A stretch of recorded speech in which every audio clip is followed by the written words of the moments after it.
All right, and welcome. So I'm Bash. This is the Pub Crawlers. And what we are doing today is we are going over the IRS workshop of how to become a 501c3 charity foundation. So with me today is Kevy Mac and Kiss Pie. Welcome, everybody. Hello, I'm Kevy. Nice to meet everybody. Howdy, I'm Kiss. Cheers. Okay, so we're doing just one section today of this whole wonderful workshop. We are doing applying for section 501c3 status. There's going to be 4 breakdowns. It's eligibility, exemption, applying, and waiting for determination. So there's going to be, I believe, 2 other sections. 2 other sections if you want to follow this whole thing. But today is just going to be section 1. So there's also a PDF version that's very easy to digest if you like reading. So nice. Starting it is now. Welcome to applying for the Section 501c3 status and overview course. So exciting. I'm so stoked. I'm really excited. make It's something Section completely new for me. 501c3 status overview course. This is new too, yeah. Course is Yeah, presented by it's the a nice exempt feeling. organization Ugh. of the IRS. Doing work for little fun. mouse in my brain. Hi, starts- I'm wheel Legal, starts the turning. Stay Exempt Eagle. I'll guide you through the Flash for the courses place. here at Stay Exempt. Before you start, All right. there are a few things you should know. Can you guys hear it all right? First, if you like to Yeah. take written notes, Yeah. you Perfect. might want to print this course to make it easier to follow along. Oh, look, he's already telling us to take notes. We already know how to take Taken notes. Many online courses. Cheers, Also, Legal Eagle. This course includes questions and activities to test your knowledge. You'll need to click on the screen to answer the questions and participate. All right, cool. So there's a little interaction as well. When you're Awesome. ready to learn about tax Objectives. in this course, He said when I was ready to learn, so I clicked it. I thought we were ready to learn. We're all ready to learn? Yeah, we're ready to learn. Oh, yeah. become familiar with the benefits I was- and I was born responsibilities ready. associated. All right, with so achieving objectives. Life You'll cycle. learn the basics Super of important. 501c3 I think that's definitely eligibility, something worth the difference between kinda a private foundation and a public keeping an charity, eye on. and how to apply for tax exempt status. Finally, Benefits. we'll talk about the rules for running an organization while under consideration Basics. for tax exempt status. How to determine Start with the basics. if we're private or public. Hi, I'm Richard. I've had a passion for helping animals since I was a child. I'm actually going to go back and just make that little In this course, I'll talk about breakdown for us. Oh, this whole thing. Oh, this is a weird way to That's the organize. whole thing? Oh, I thought it was, ew. Yeah, you saw what I was going to do, right? Like, I thought that was just a standard for. In this course, I'll talk about the life cycle of so they don't let you section through it. You got to watch the whole thing. All right, so I will be on it with this pause menu.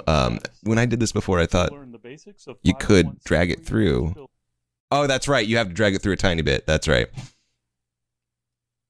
It's the whole thing.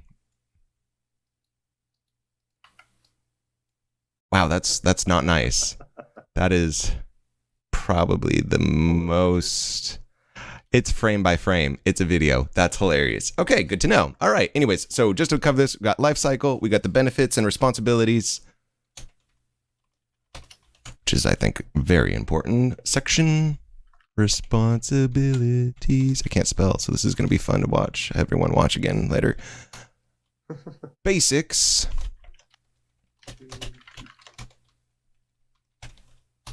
And yeah, okay, just correct it for me. All right, just correct it for me. Really? You don't know that word? Huh. Okay. How to determine if we're private versus public. And then how to apply. And then There you go. your responsibilities while you wait. What to do while determining. Make some coffee, make a sandwich. You Organization need that brain while food. under consideration for Coffee, tax the exempt best status. brain food. Let's start with the Mm-mm. basics. Nope. H2O. Hi, I'm Richard. True. I've had a True. passion for helping animals Hi, Richard. since I was a child. Hydro I'm hoagies. considering starting an animal rescue to fulfill my He life looks dream. like- he looks like a salesman. Cruelty to animals. He does. Heard He's gonna sell you some animals. to obtain 501c. He's gonna rescue him, and then he's gonna like steal them from the woods and like resell them, Gonna sell you and then have like a charity for it, so he doesn't get taxed on it. Squirrel. Do you want this squirrel? He just steals them out of other people's yards and resells them back to him. Like, look, it looks like your pet. 501c3 Oh my tax God. exempt status. By the end of this experience, you'll understand what it takes to become an organization Yay! with 501c3 exempt status. I like how it's in quotations, cute and cuddly. 501c3 is one of several parts of the Internal Revenue Code providing tax exempt status to qualifying organizations. What is Section 501c3? Includes both public charities and private foundations. And they're very specific about those. Later, but in this course, we'll mostly be talking about public charities. Yeah, mostly for the most part, 501c3 is going to be public charity. How do I get started? Well, Richard, being a tax-exempt organization is not A private foundation, you can get like certain exemptions and certain things, but that's not really what our focus of this conversation is. Understand the process, then we can talk about the benefits. Are you just going through this again? After that, I can walk you through Oh, the first look, steps of they broke it down for us again. That's very nice of them. and point you to some great resources for Very operating generous. as a tax-exempt organization. What's Starting different about out, the other three applying, is that required every filings, organization has ongoing to do compliance, each of those significant multiple events. times. This is the life Required cycle. filings are annual, for example. Ah. So I'm gonna pause this real quick so we can do a little breakdown, just so that we have that on the notes there. So for the life cycle, we got starting out,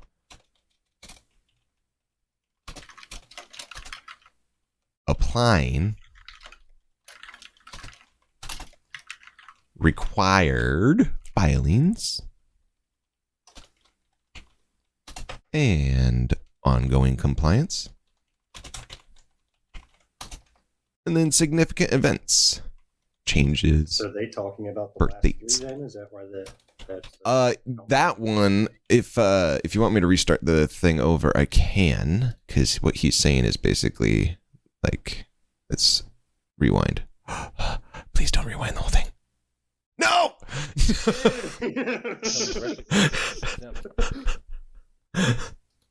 All right. I found it. We're good. We're learning. Section 501. What's that like? All right. Just There are listen. 5 stages in the He's just talking about the 5 stages, public charity. They include starting out, but like the 3 are the repetitive ones, because the first 2 you do once. ongoing compliance, and significant events. The first 2 stages, starting out and applying for exemption, are unique.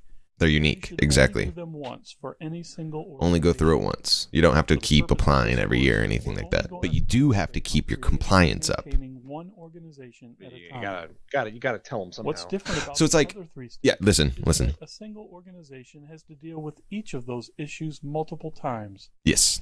Some required filings are annual, for example. Most stuff is We'll every talk year. about each of these stages in a little more detail. Like, gotta have a Move on. meeting once a year. Gotta There's a lot report more stuff, information any about the changes. life cycle on irs.gov's Charities and That kinda Nonprofits stuff. webpage. Makes Follow the sense. link below to see that. IRS resources. Click If you're here. ready to learn more about the first stage, select the starting out button. Starting out, go. So if I'm starting out, what's the first thing I should do?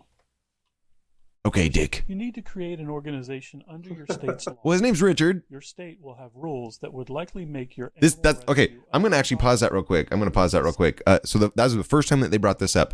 When you create your organization, one of the very first things we need to do is state. What state are you gonna do it in? And I don't mean like state of mind. I mean like physical location of like, where is your home? Headquarters. Yes, because that determines how you're taxed, how you're organized, and how your requirements are. Because there's federal stuff, but then there's state stuff, and the state stuff is much more specific and refers to the federal, if that makes sense.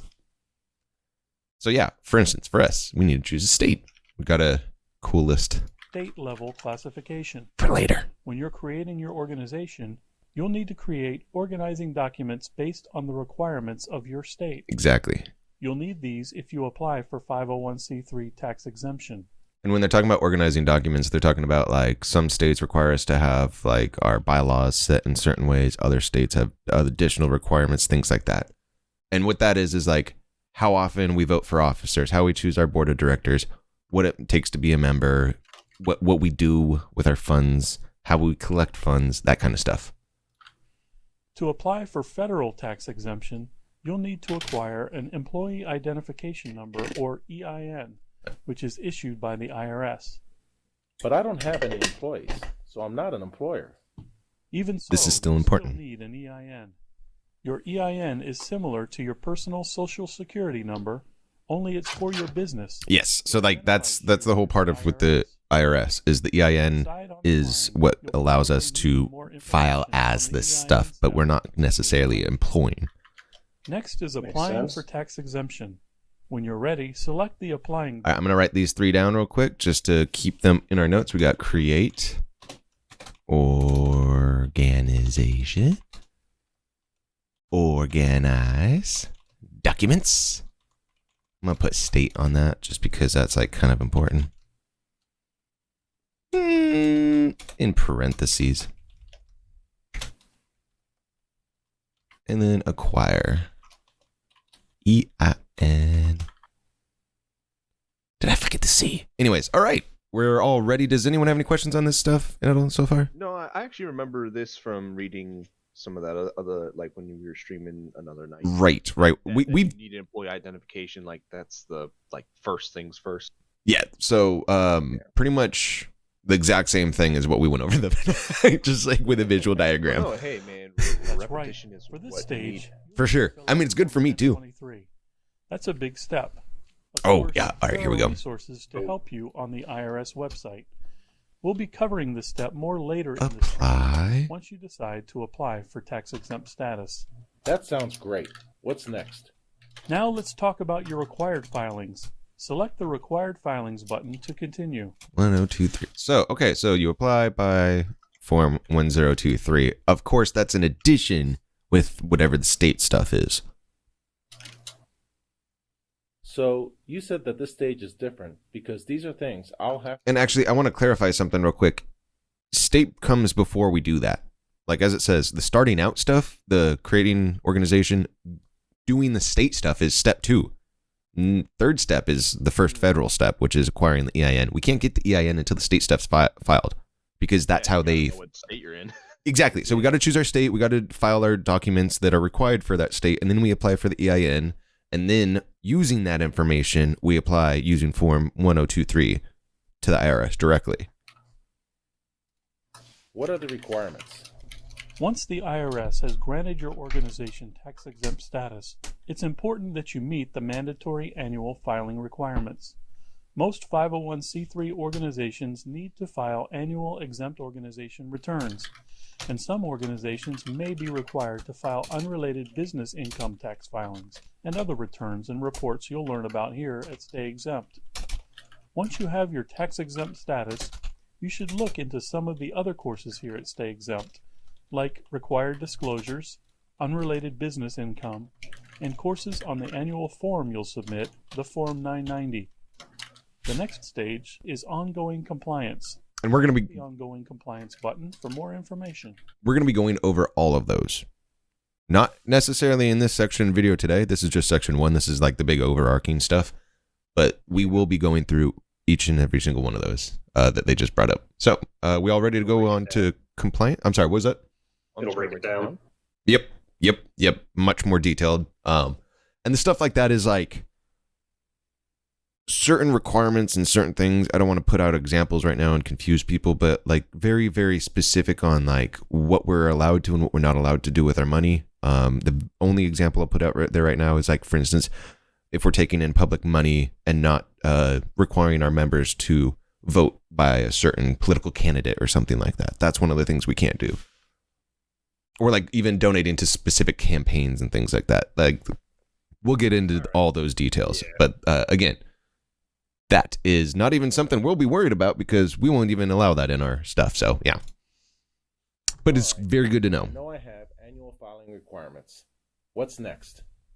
Well, it's helpful if you understand how an organization can avoid jeopardizing its tax exempt status. Employment taxes, public disclosure requirements, and other ongoing compliance issues are also important. There are other courses here at Stay Exempt that can help you with that. There's the Maintaining Tax Exempt Status course, one on required disclosures, which tells you what information the public is entitled to see, and Employment Issues courses.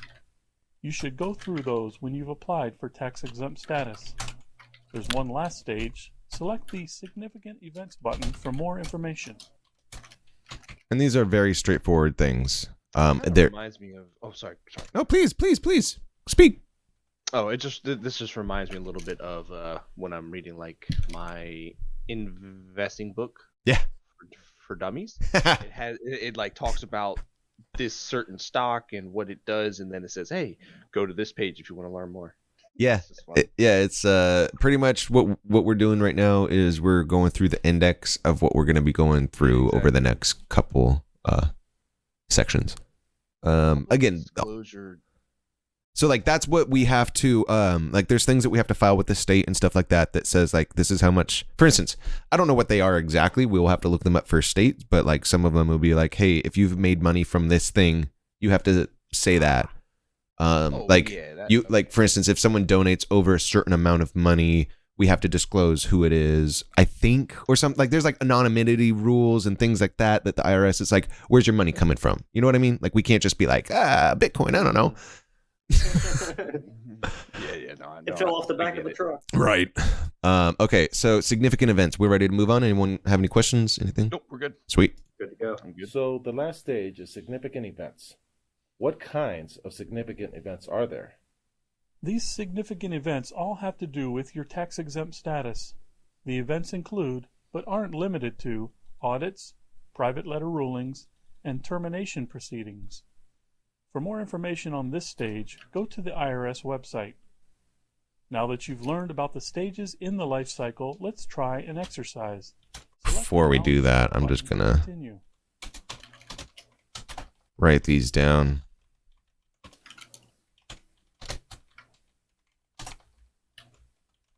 I feel like the private letter rulings is kind of important. Oh, all of it, yeah. Auditing, I mean, all of it is. So one of the big things is like what we're doing here is we're creating an identity for the pub crawlers themselves in a form. We're not necessarily using our tax information to to make another version of us. You know what it is? Did you understand the difference there? Does that make sense? That sounds a little confusing. No, I mean you're using a whole different like. Think of pub crawlers as like its own person, its own identity, yeah, its own. Got its own EIN. It's got it exactly. And then we're not using our personal information. Right. Exactly. All right, so knowledge Let's check. see how well you remember the life cycle. Test anxiety, let's go! No, I'm just kidding. I actually really like tests. Wow, I can't even say it. Knowledge check. These are 3 documents that you may need to create over the course of the life of the cycle. Or the life cycle. Put them in order when you would need to do them first to last. Let's see. Form 990. Organizing documents. Organizing documents, dude. It definitely is. All right, good. Yeah. Okay, Form 203. Form 990. I want to say Form 1023. But what if we're not like organized? We might want to like still organize a little more, right? I mean, well, you might want to. Yeah, it's Form 1023. I think this is a trick question. Yeah, definitely. We got it right there. We got our cheat sheet right in front of us here. And then they did not bring up Form 990, but I do know it. I do know what that is, and that is the annual returns.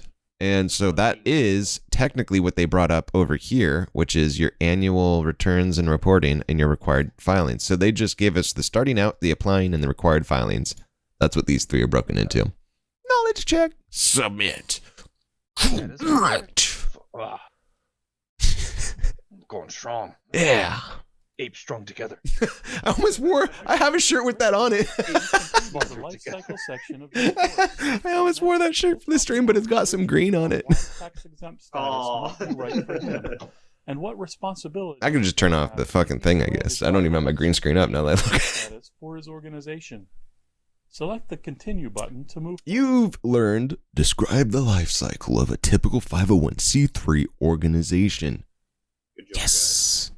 You did it. All right, so I'm just starting out. Benefits and responsibilities. Moving on down in this section of eligibility. Ensure that 501c3 status is right for you, you'll need to understand some of the benefits and responsibilities that come with tax exemption, the steps required to become tax exempt, Let's do and it. the rules your organization must follow after you apply. Perfect. As your animal rescue grows, your exempt status responsibilities will grow too. Yes. First things first, Q can You'll need to Cuddly. learn about 501 Yeah, in quotations, like that's probably like his like motto or like tagline, so he can apply that kind of like that whole. To separate the No, I don't want to bring that up. Responsibilities of 501c3 status. Select the Activities button to try it out. All right, so benefits, responsibilities. Learn about Section 501c3 status. Apply for sections. We already have those listed out, I believe. Actually, didn't we? Nope, didn't. Okay, all right. Here we go. Learn.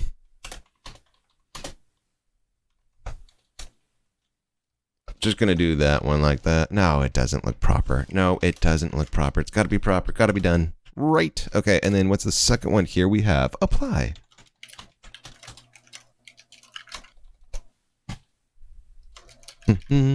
Which is the following item. The benefits of 501c3 tax exempt status are.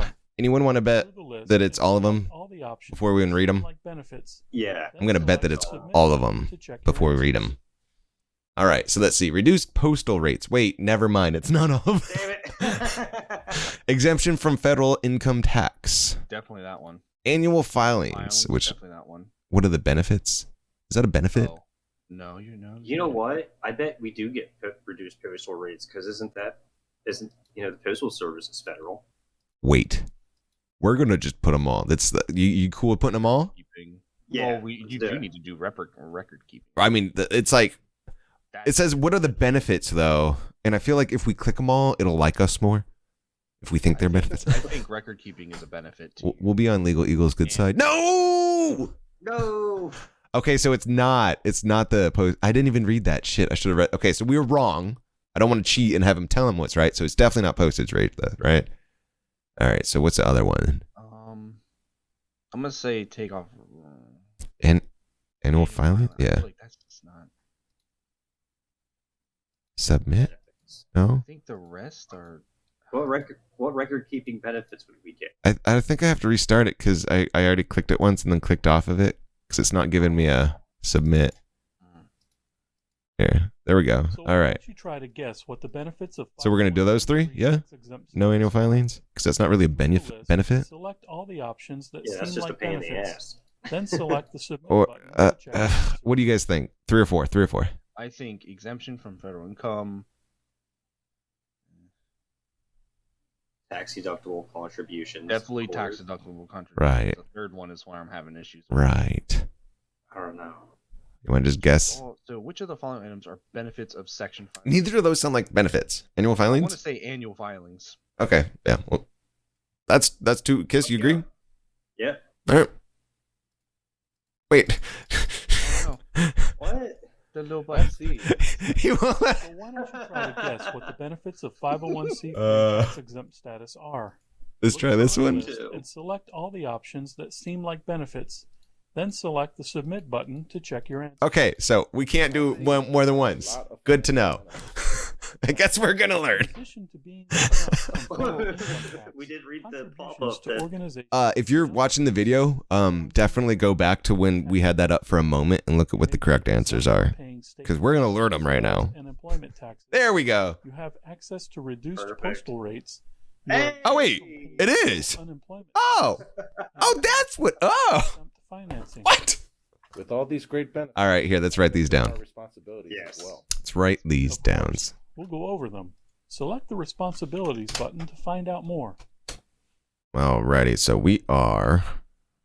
Don't know why that's being such a pain. Thank you. Learn about 501c3 exemption from federal income tax. None of my words are typing right. Oh no, it's the keyboard. It's definitely the keyboard. Yep, time for a new tax deductible. My laptop is so new. Like I've only had it maybe a year, and already some of like the buttons, the WASD keys, Contribution. starting to like rub off. Yeah. Yeah. It's because you're so good at those keys that you don't need to see them anymore. Like your brain just knows where they are.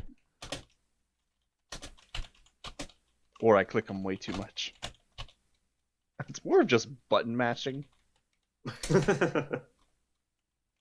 So this is a huge thing right here. Possible exemption from state income, sales, and employment taxes. That depends on the state. Not all states have those taxes. Not all states require those taxes. Some do. We can just mail ourselves to the meetup spot, take advantage of the reduced postal rates. Reduced postal rates is not something that I knew about. That is actually really cool. Yeah. Like if you need like deliver like mail or something, or Any postage. Any postage at all. But it would have to be any pub crawler's postage, technically, right? It wouldn't be personal stuff. It would We have could to send be out business invitations for the meetup. Well, like, let's say we wanted to like send out some some physical memorabilia or something like that to the people that came to the annual meetup. I think that would be a really cool thing to do, like something where it's got like a couple stickers or something from the meetup that's like iconic. So like when I write a letter to someone, Like from the first one, I would mail everyone $5. Just $5. Nothing else. Just a $5 bill, crisp. I'm gonna send you like $5 is $5. I'm gonna send you like a love letter. It's gonna have like be encased in a bunch. I have a love letter from you. What are you talking about? I still have it in it's like right over there in that drawer behind me. I could go grab it right this second. You need to show Kitty that. I will. It used to be up on the wall. She wants to see it. It used to be like up on my wall as like a thing that I would read when I was sad. All right. Anyways, I digress. Section 501c3, it's financing. These are all very important steps. I'm just writing them out again, just so that we have them all in the notes. Going to read through them one last time. We're learning about 501c3 exemption from federal tax. These are the benefits, by the way. I will make that. Oh, it's under benefits and responsibilities. Anyways, so exemption from federal tax, income tax, tax deductible contributions, meaning people can give us money and they can deduct that from their taxes. Possible exemptions from state income tax, sales tax, and employment taxes, which are huge, huge deal. Reduced postal rates. Wonderful. Exemption from federal unemployment tax, which is another really big deal. And then Section 501c3 financing. That's going to be interesting because it's going to kind of teach us like what stuff that we can and can't do with our money that we have like in a holding account or a savings account or something. But anyways. Just quick question about the exemptions from federal unemployment tax. Yes. And the possible exemption from state and stuff like that. Mm-hmm. Is that to the like pub crawlers as the charity? Yes. Doesn't okay. Wait. Say the other half of your question just to clarify. Does that apply to you personally? No. Okay. No. Okay. No. Because that was what my understanding was, but. Again, so this is all about the identity of the pub crawlers nonprofit regarding them towards the IRS. It has nothing to do with us personally, and our situation. So, for instance, the way these this is, we're going to be learning more about this. But for instance, we're going to have a board of directors, we're going to have officers, and we're going to have members. And there's different requirements and different restrictions by state on what those can and can't do. Some states let officers be directors, some states don't, things like that, yeah. And I was thinking like, could you share roles? Yes, it depends on the state. Again, it depends on the state. And we'll learn much more about those once we choose our state, of course, which we'll have to do. But that's us individually. We're going over the bigger picture here. And so, for instance, where it comes to like the federal exemption from federal unemployment tax, that's with regards to the pub crawlers having people like on their board of directors. Let's say in our bylaws, this isn't necessarily what we're doing, but if someone else does it, maybe we do, I don't know. But let's say that like 10% of all donations go towards financing, and keeping people interested in running this stuff. So we put like that 10% towards the board of directors, and they like get like a certain percentage each. I'm just saying this is all hypothetical. You know what I mean? So for instance, that would technically make them an employee, but how it's structured and how we do that, there's things that an employee has to, or an employer has to finance. So there's operation taxes, there is unemployment taxes, there's L&I taxes, all these things and stuff like that. But that changes if it's a charity and if it's a nonprofit. And so when we're talking about like the unemployment tax and stuff like that, that's the realm that's talking about. It's not talking about you as an individual unless that is your role and it's in a state and it's in a situation where that applies. But we'll learn much more about that as well. Fun. Yep. Are you ready for responsibilities? I hope that helped it kind of explain, give you an example a little bit there. If it just confused you more, Kevy, let me know. I didn't follow all of it. You know, again, this is day one. Slow. For sure. But I totally get how, you know, you're very separate from the entity you are applying for. Yes, not only that, but like, Which, basically, I went into too much detail. What it is like the federal tax and the way that they're structured are just different for nonprofit. There's less tax exposure and requirements. That's pretty much it. it makes sense because it in the name non-profit. Yes. You're not generating wealth really. It's like From how selling or we something, structure ourselves also determines that. For instance, It does. like how we reinvest any money that we have left over after expenses. Like, what do we do with that? Mhm. You know, that's where it's getting into the financing and things like That that. would be a fun conversation to have because Oh yeah. Yeah, to me, yeah, and I mean that actually no real way. Like it would be fun. no, we're gonna have to make those decisions. Yeah, it's fun. Yeah. I mean, So what are the this is my Saturday. Yeah. I'm in an IRS workshop by choice. Activities focused on accomplishing All right, responsibilities. You are Conduct eligible. exempt purpose You activities. also need to make sure your organization's records are in good order, that it meets annual IRS filing requirements, and it complies with public disclosure rules. I'll give you a brief overview of these last three. Select the continue Definitely button want to learn do more like, about the record keeping. Yeah, Mm-hmm. very important because that affects annual filing, which Mhm. not. Yeah, Yep. So let's go. I'm interested about the public disclosure. I kind of want to also learn, which we will, but I just Yeah, I'm pretty interested about that part. Most of like what we will be doing, that stuff's going to be tax related stuff, or like local record stuff. You know, things we have to file with like the state. yeah. Responsibilities, record keeping, annual filing. Didn't we already write these down? I swear we already wrote these down. Weird. We definitely talked about like annual filing. Oh, we talked about them. Now we're writing them down. I'm a Now we're dummy. getting, like, I'm a into dummy. Details of them. Disclosure. All right. Moving on. Okay, legal. Record You keeping. mentioned record keeping. Do I have to keep a lot more records than I normally would? You should keep detailed records, including records you'd probably want to keep for any business. For example, you're required to keep books and records detailing all activities, both financial and non-financial. Publication 4221-PC, Interesting. Okay. Compliance Guide Mhm. for 501c3 Public Charities, has information on why you need to keep records, what records you should keep, and how long to keep your records.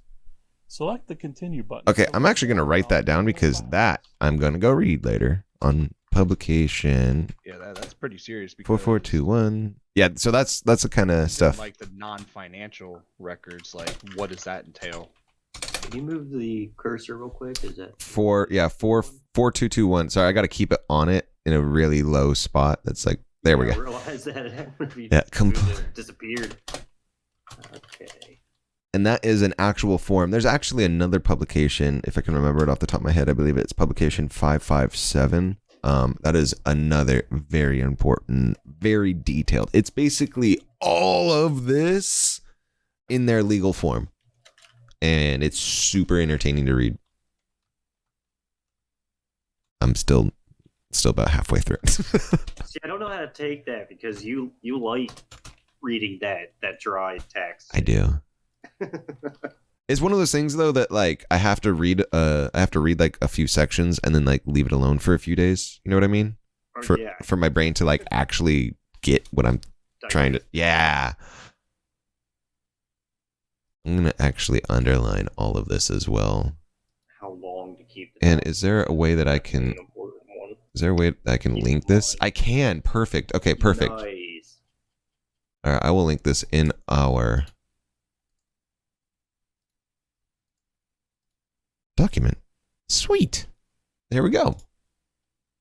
And again, Something. Yeah. very important. Just very important. That kind of stuff we will be going into detail once we are more like, choosing our state and that kind of stuff. Again, that's going to be the federal version of it. There's probably going to be a state version as well, Most public charities recognized which is mostly the same stuff. There's just got to make sure we do it. Code are required to file an annual information return, either the Annual Form 990, information return, Form 990.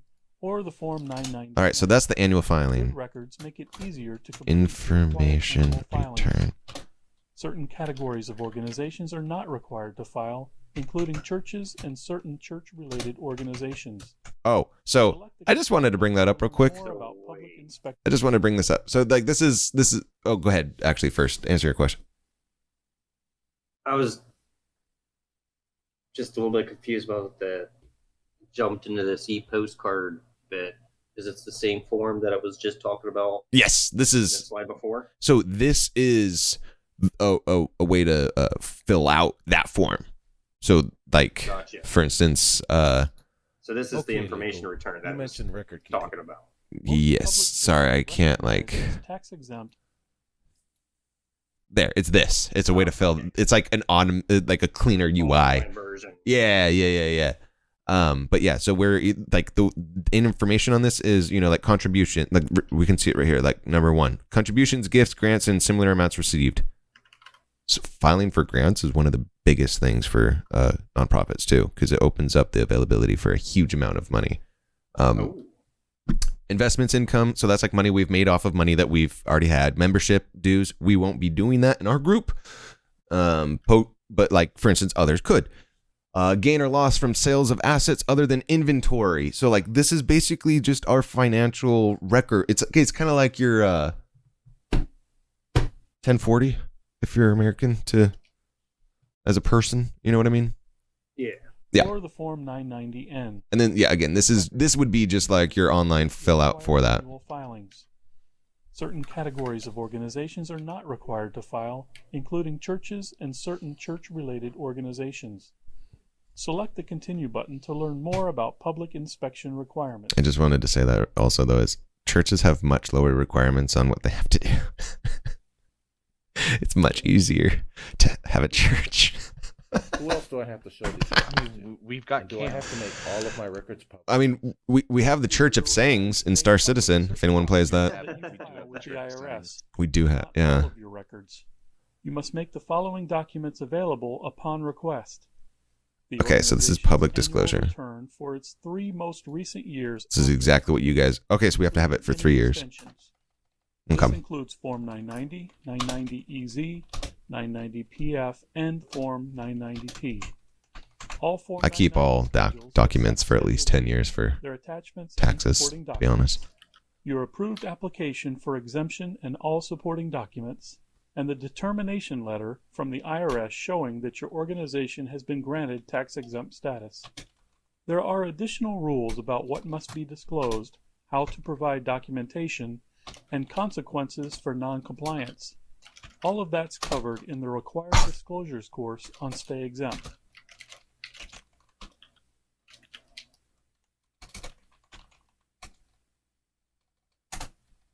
All right, so this is what you guys were asking about earlier. What is the public disclosures? Again, it's the information that we have to send to the federal government and stuff like that. That's it. So it's anything. Oh, go ahead. I thought it was something involving having to put up on like I don't know, like the state website if there's a section for charitable or nonprofit organizations, and this is like some text or something that explains them. That's what I thought it was. Oh no! It's Not no. just filling out No. a form to Yes. the government. Yes. And then it's like filing. You know what I mean? So what the public disclosure requirement though is we have to be able to produce these forms for a set number of years. It said 3 years. I personally think that we should put a longer requirement in our own record keeping stuff when we make a thing. Like I personally keep a very long record of my stuff so there's no question about it. But yeah, so Your ass. Yeah. Yeah, I'm a huge I like paperwork. Like, as you can tell, I like paperwork because it's explicit, it's clear, there's no question. Yes, as we're making a video. Anyways. All right, and then the last one is the letter from the IRS ruling that determine, like the determination letter. I'll just put that. Any other questions about that? Nope. I'm good.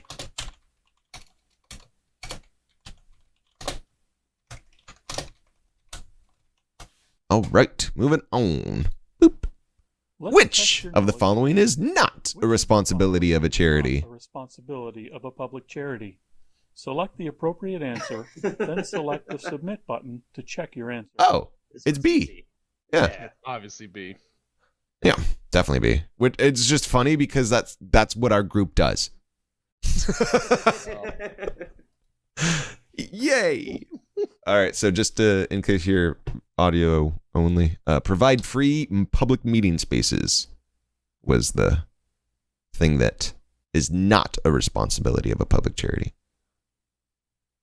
Maybe the pub Yeah. crawlers need to just become like a Great cult, job. not a... You- No, I'm just kidding. Wait, no, I paused it. Like, wait, go.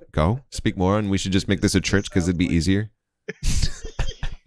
You've learned about the benefits and responsibilities. Okay, so the requirements are lower and the responsibilities are lower for making a church. I'm just putting that out there. About why- Charities have more restrictions and requirements than a and what church. you'll need to do. And not all churches are technically charities. Select the Just have a continue church and button just- to move forward.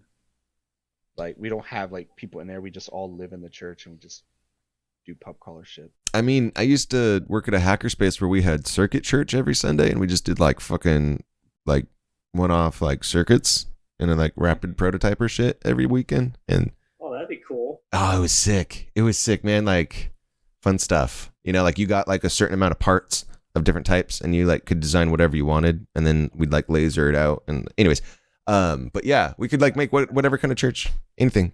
You just have to have like, there's like 3 requirements of like, you have to have like certain set of different things like rituals or some kind of like text or stuff like that. Anyways, progress check. So far, we have described the life cycle of a typical Section 501c3 organization. And 2, we have now distinguished the benefits and responsibilities associated with achieving Section 501c3 status for an organization. Wonderful. We all there? We're like We are. 40% the way through. We are indeed. If you check it out, we have, what looks like these 3 more to go through. So basics of eligibility and applying. I think those actually fall under this next section. I think we're actually under exemption now. Those are all in the others. Okay, cool. So yeah, moving on. Doop. Preparing. Now that you know what it means to have a 501c3 organization and how to maintain it, do you think you're ready to apply? No. Yes, I can definitely see how this would benefit my organization. What do I need? Do you have an EIN? Haha. I don't. Haha. But I remember you Step saying I need 3. whether or not I have employees. How do I get one? What are you doing, Rick? You gotta organize your You documents. can apply for an EIN. The fastest is to go to the IRS website and get an EIN you can use immediately. You can also fax your Form I'm gonna SS4, put that up here. Application for Employer Identification You can Number, get like a temporary and you'll one. receive your EIN within 4 business days. Or you can do it the old-fashioned way, by completing Form SS4 and mailing it to the IRS. Next, you'll need to gather your organizing documents. Select the Organizing Documents button to learn Of more. course. Sweet. I'm actually gonna save this link in our document if anyone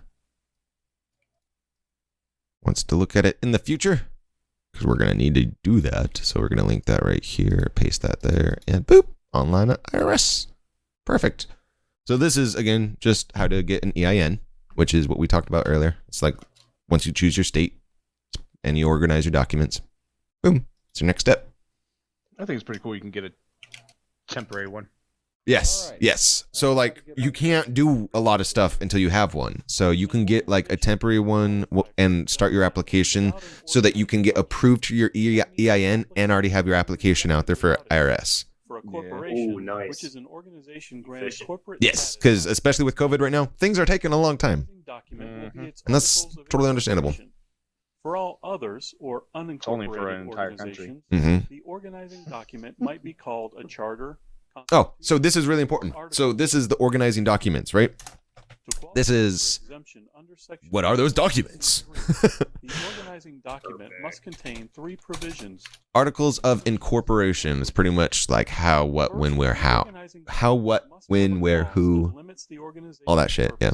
I'm going to go back and cover that again real fast. So Yeah, I was gonna Richard, say, I now missed that that. Yeah, because I want to also hear what he's saying. This is so nicely laid out. Okay. Wait. All right. It's gonna work. It's gonna work. Yes. Oh, wait. Come on. Okay, there we go. Anyways, incorporation. Articles of incorporation. And then there are unincorporated organizations. We're most likely going to fall under that one.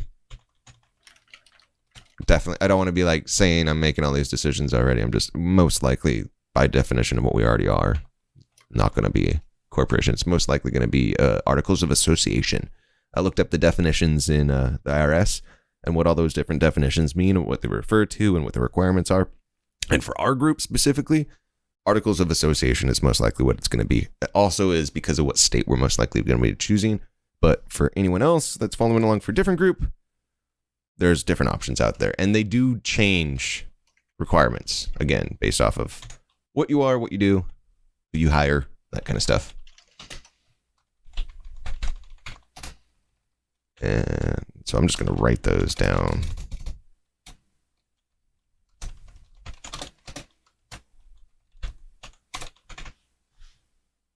document might be called a charter.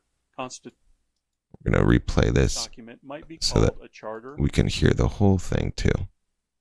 Granted corporate status by a state agency, its organizing document will be its articles of. Oh, that's, yeah, correct. Like, For all if others, you're incorporated by the state, organizations, that's when it would be an article of incorporation. called a charter, constitution, or articles of association.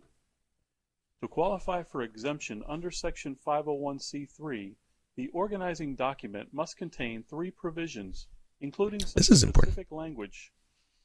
First, the organizing document must have a clause that limits the organization's purposes to one or more of the exempt purposes listed in Code Section 501c3. That's a really big point. These 3 things that we're going to go over here real quick. And so these provisions are the requirements that our incorporating document, our article of association, whatever that organizing document is, must have. So we have to, first one, limit the organization's purpose to one or more of the exempt purposes set forth in the actual IRS's requirements, which are religious, charitable. Oh, and by the way, when it says required at least one or more, that means you can't have none. That's all it means. You have to have at least one, but you can have more than one. But you must be either religious, charitable, scientific, testing for public safety, literary or educational, designed to foster national or international amateur sports competition, or for the prevention of cruelty to children or animals. I do believe... Go ahead. The testing for public safety, right? We're just got pub crawl. Oh, yeah. We're just testing bars. Oh, for public safety. 100%. Yeah, totally. We are the world's alcohol testers. No, I'm just kidding. No, charitable. Bar will not chintz out all the drinks. You're good. No, that one's the funny thing is testing for public safety is actually a very specific one. Very, very specific one. Has its own very specific things. We are going to be doing charitable is ours. Yes, unless religious comes up again. I'm just kidding. All right, so just gonna clean this up just a little bit here. In our notes, required provisions, required 3 provisions, at least one exempt.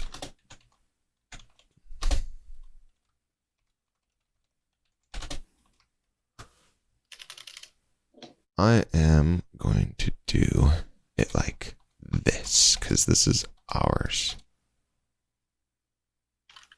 And it's our Here's notes. an example of the wording of this clause. Oh, very nice. Next, All right, here. For example, the organization is organized exclusively for charitable, religious, educational, and scientific purposes under 501c3 of the International Revenue Code or corresponding section of any future federal tax code. So that would be the verbiage that we put in our organizing documents. And I'm actually going to just maybe copy paste that. Okay. Save pages. Screenshot. Right. And I actually found a better way. You can just set print screen to be a button for it now. What? Yeah, so watch. Print screen. Doop, doop, doop, doop, doop. Right? And then where did it go? Oh, no. I believe if I paste it. No. Yeah. In, I just opened up Paint, paste any. Yep. Anyways, on to the next one. organizing documents Send me that, by the way. do not give the organization the ability or permission to engage in activities that don't right. advance those exempt purposes. Finally, the organizing document. Before we go on to that third one, I'm going to cover that. So we must not empower, the organization must not expressively empower the organization to engage in activities that are not in furtherance of its exempt purposes, which basically breaks down. Then yeah, if we're being charitable, we don't want to be scientific or religious, right? Yes. So like it's pretty much saying that like if you're going to be doing this thing, you have to do that thing. Like for instance, if Richard made his pet thing and it was that pet stuff and he's sitting there like doing something completely else, like just drinking all of that money that he's getting donated. I don't know. Like that would be engaging in an activity that does not in furtherance of exempt purpose. Like pretty much what it's saying is this is a requirement by the IRS so that you can't just set this up and then do something else. Makes sense. They don't want you scamming the system.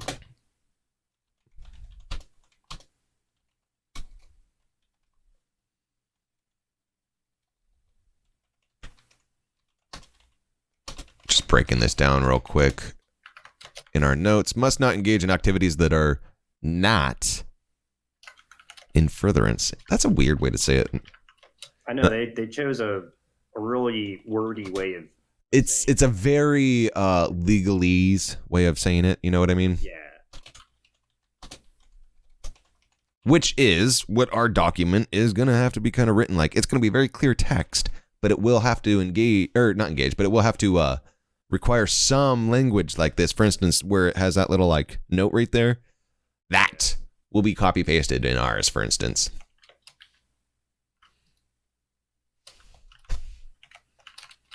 Let's just do. So cool. okay, quick thing. Yes. A little bit off topic. You're good.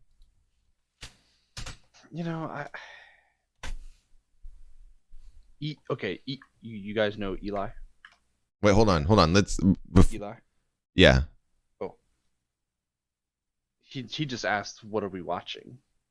Like, what are we doing?" Oh. Just out of curiosity. Oh, I got you. Yeah. So. And I know he's not allowed in the back office.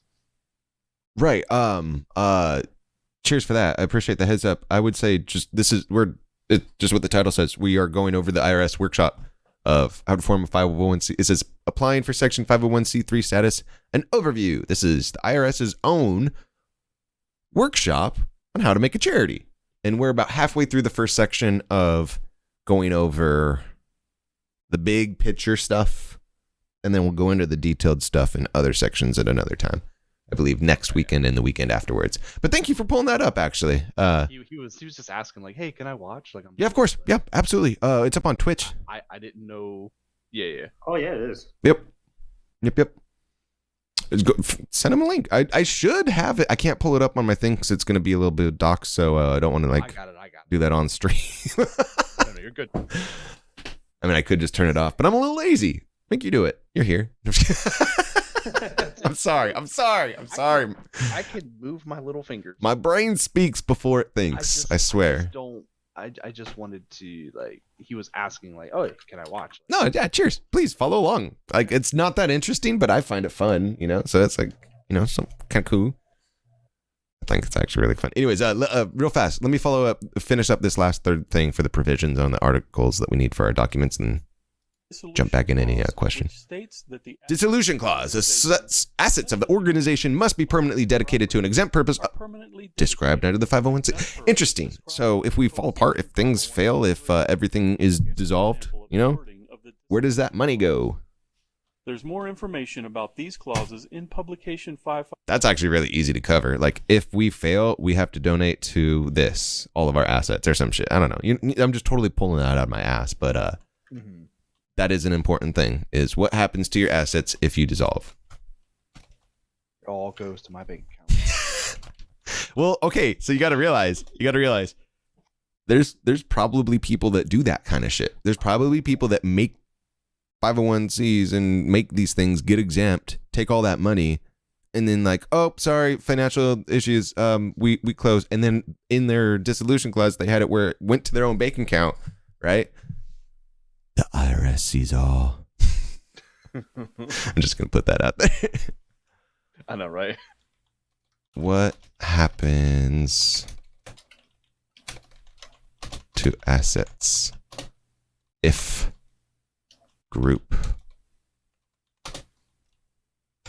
dissolves? Must be dedicated to an exempt purpose. That's pretty fucking straightforward. Excuse my language. But that's pretty straightforward. Publication 557. Yes, I was right. So this is actually the thing I was talking about earlier. This is the super exciting PDF. 76 pages of this. Yeah. This is what I'm halfway through. God damn, dude. And it details everything about everything we're talking about in the legalese way that they like to talk about. So yeah, that's what I'm working on myself, but this is the easy version. So yeah, I am going to want to link that at some point, but we have that elsewhere. Anyways, so any questions so far about organizing documents for state and federal stuff? Not so much. Yeah, it's kind of. It's a little heavy, but it's pretty straightforward too. Yeah, I'm about to say it's straightforward in my opinion. Kiss? Yeah. I'm not taking as many good, notes on this because it feels like it kind of. Right. 5.7. And we got it in the group one. Including sample documents at the Charities and Nonprofits section of IRS.gov. When you're ready to continue, select the Continue button. Oops, didn't mean to click on that one. All right, so we're going to continue. Moving on. Heard an exempt Bylaws. should have bylaws. Are bylaws different from the organizing documents? Yes, Richard, bylaws. All right, so bylaws are not the association articles of association. Law doesn't require specific language in the bylaws. However, state law may require. That's the big thing. Federal law doesn't. State probably does. From what I've read, there's actually, we have a really nice document that lists every single state with every single requirement. It's on the IRS website, and it shows you based off of the directors, off of the officers, and off of the members what the requirements are. And bylaws are required in a majority of states.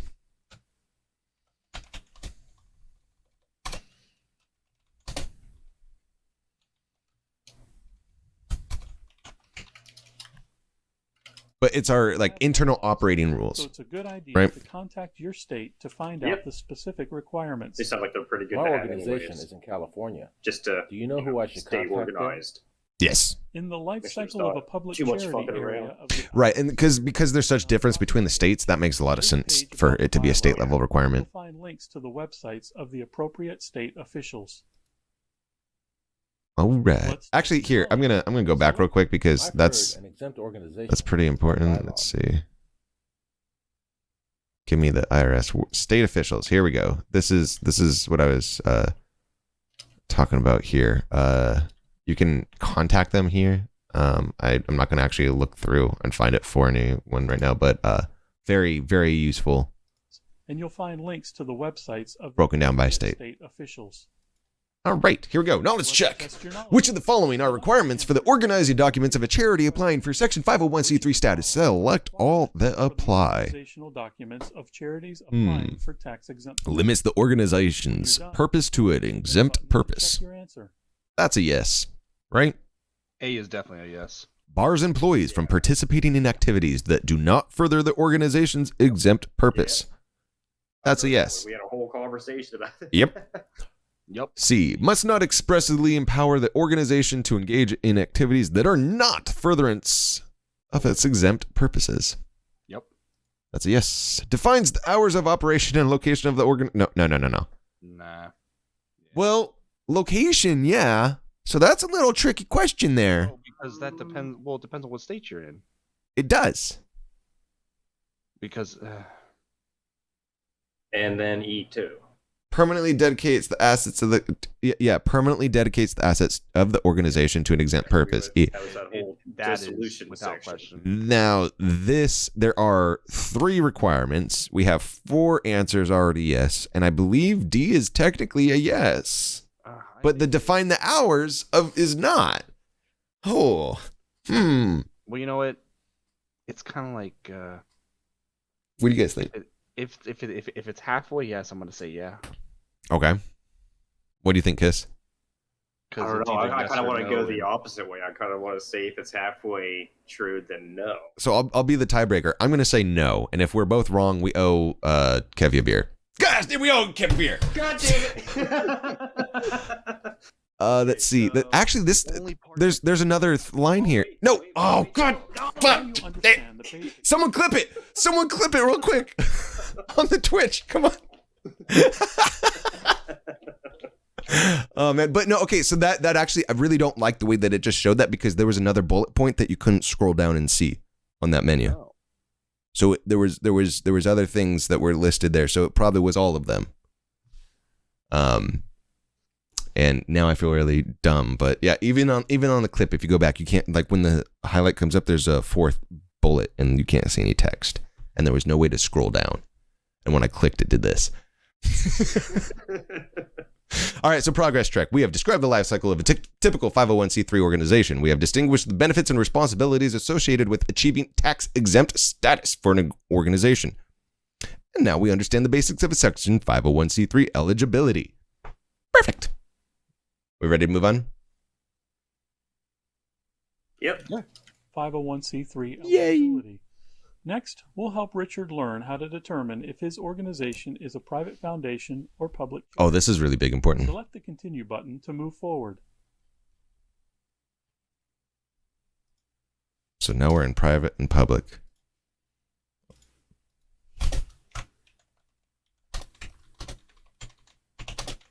Just putting some notes down in our little notes and continue. You mentioned that an organization must have one or more specific purposes to qualify as tax. Must have one or more. We could be a charity and a church.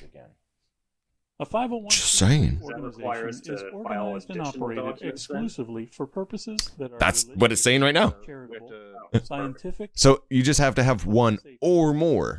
So when we apply, we would just have to say everything that we're doing in the application. Otherwise, we would have to apply again. Sports competition, or for the prevention of cruelty to children or I believe there's definitely ways There are to. many kinds of From what I've read in the 557, there are ways to amend example, organizations applications provide that already relief exist. for distressed or underprivileged, those that lessen neighborhood tensions, or those that defend human and civil rights usually qualify as charitable organizations.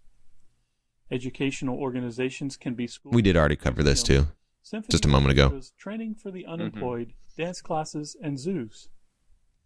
If your organization Zoo! operate for one of these exempt purposes, Pub crawler perhaps it petting meets zoo. another 501c3 category. That sounds 501c4 like it doesn't have anything to do with animals. 501c19 for veterans organizations, or even 501c7. So here's another. This is another important thing. Use this. There's actually very specific verbiage and language for what you're doing and how we're doing, and it really comes down to how we're taking funds in as a donation, where those funds are existing, and what we use those funds for. And there are different things and different stuff. Like there's just like social clubs and things that like have like membership dues, or like hunting organizations or veterans organizations, civic leagues, like the Lions or the Key Club stuff, or Rotary Club or anything like that. So those are all different versions of different things, right? But for what we're doing specifically is the 501c3 charity. Not these other ones.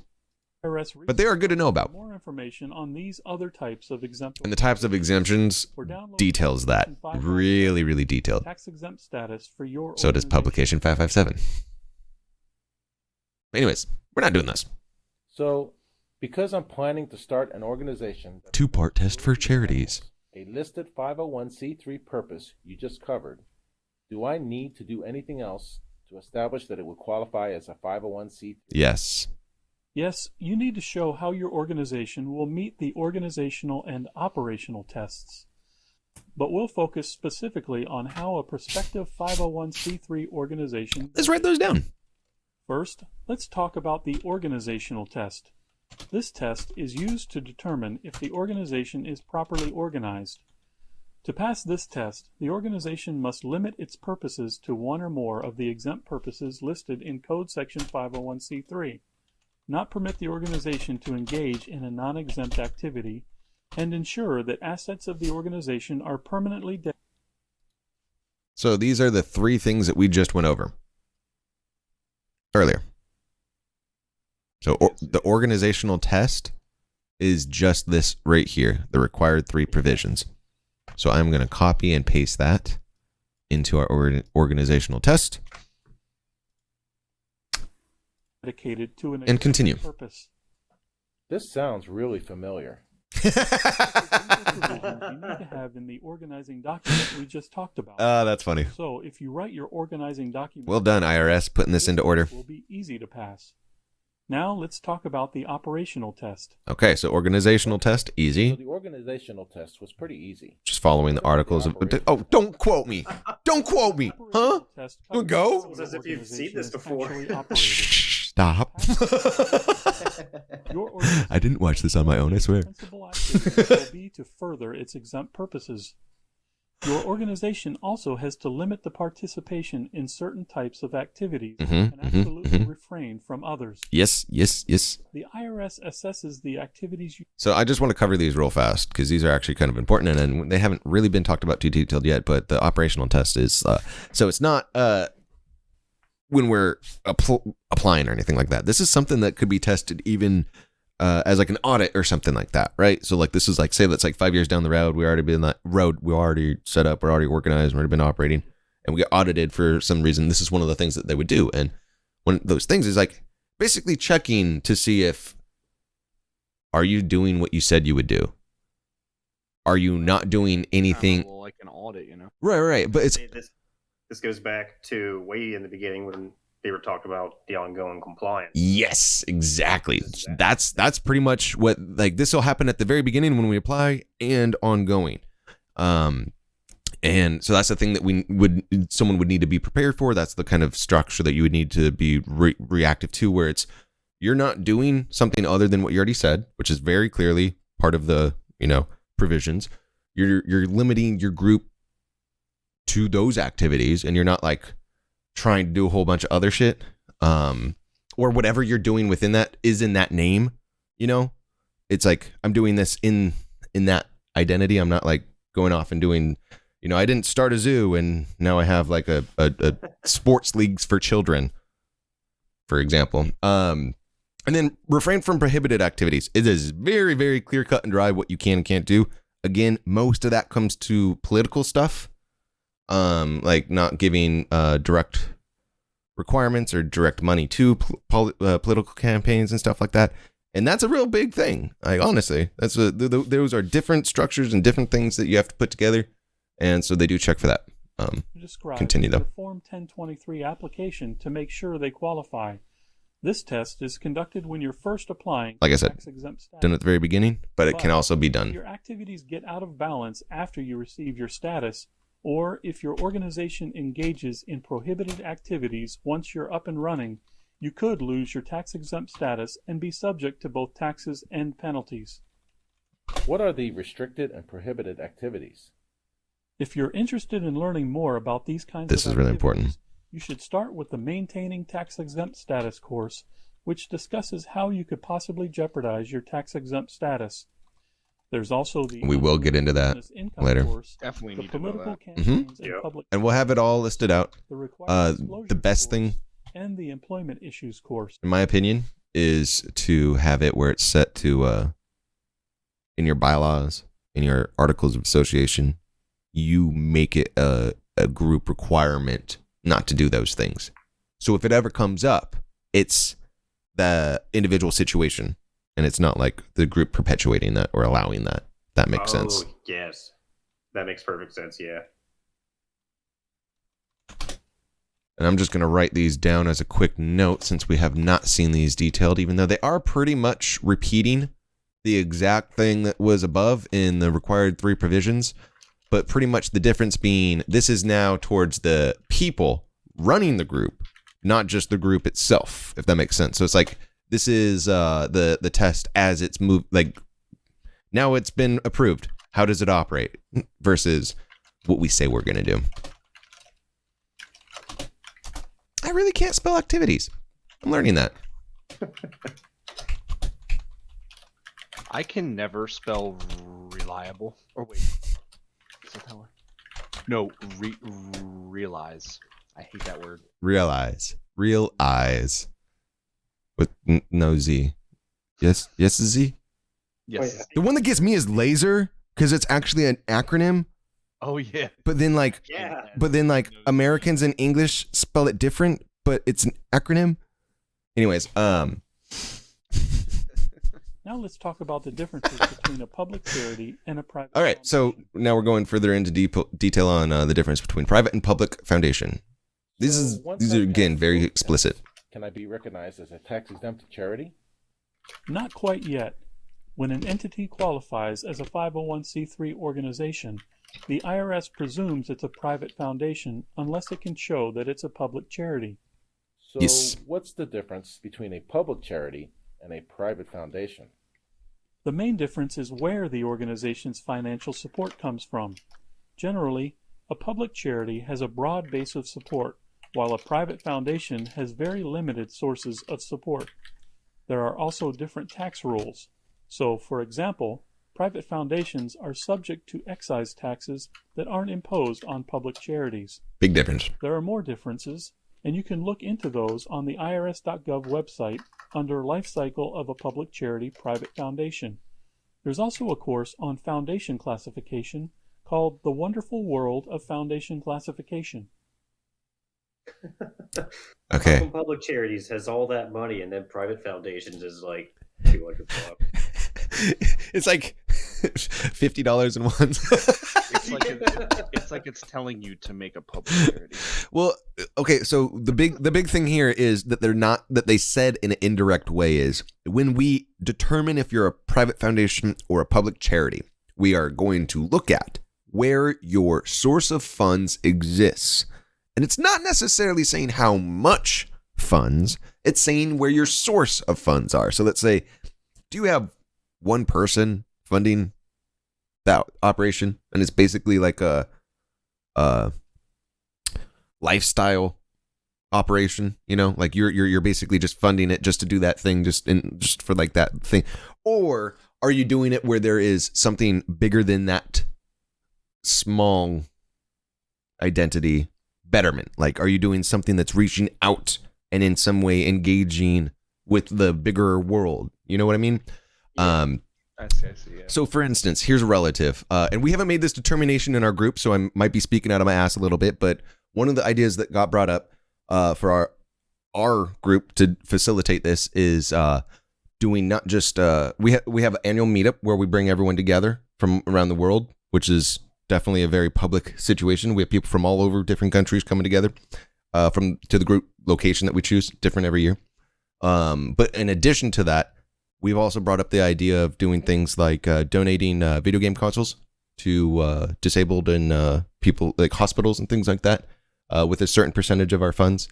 And also something where we help coordinate electronic waste recycling, either the conversation at least or the actual like organization of the physical movement of things. But then again, this is all just hearsay. These are just things we've talked about, but there are examples of things that make your group extend beyond just a private entity, and it creates a public exposure to your good charity. Like what you're doing is a public goodness, but then also your money sources, like where they're coming from. Like, are you, is it from like one dude's bank account, or do you have like a Patreon where people are paying a certain amount every month? Or do you have different sources where you like just have donations and you have like donation drives where people just like send you money?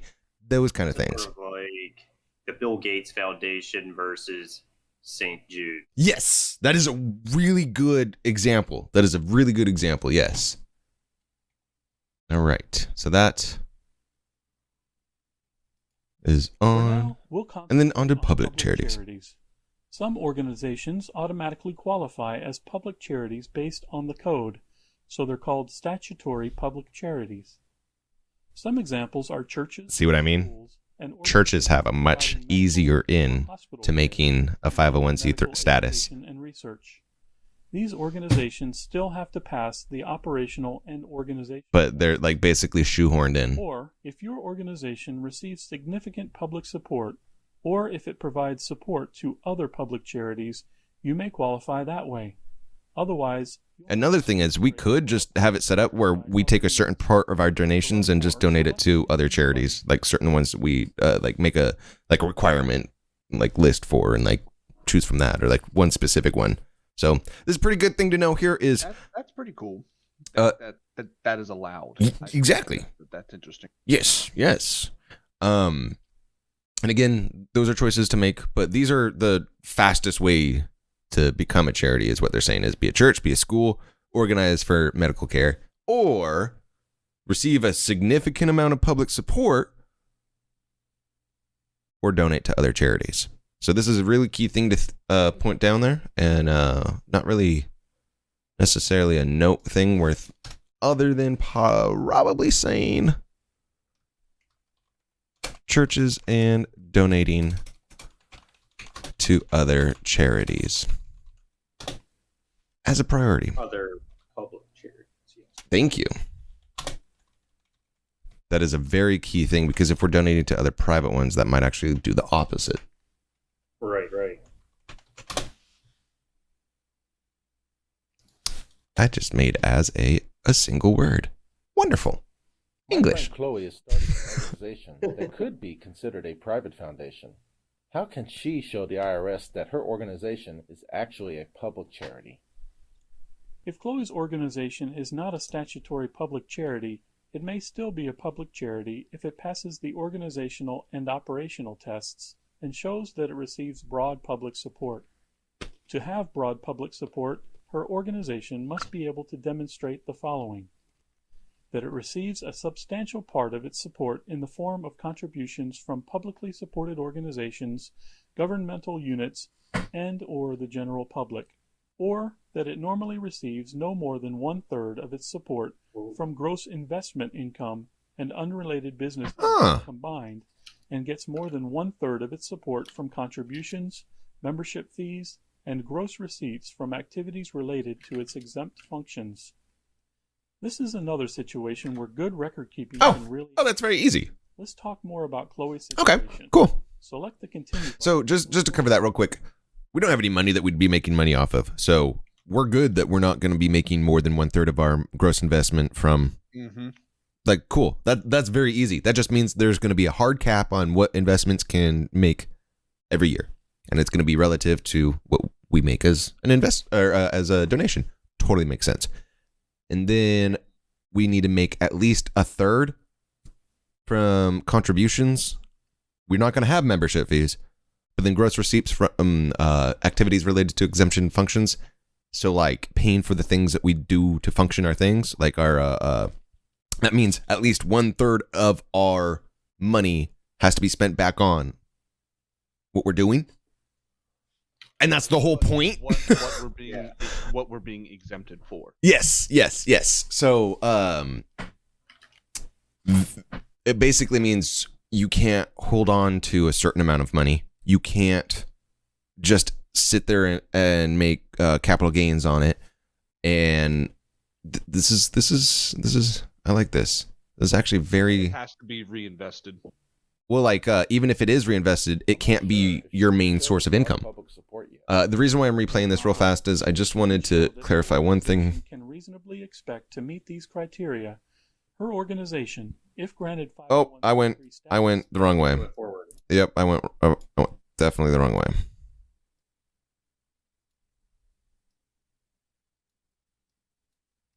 There we go. This is one. So substantially support in contributions from publicly supported organizations, government units, and or the general public.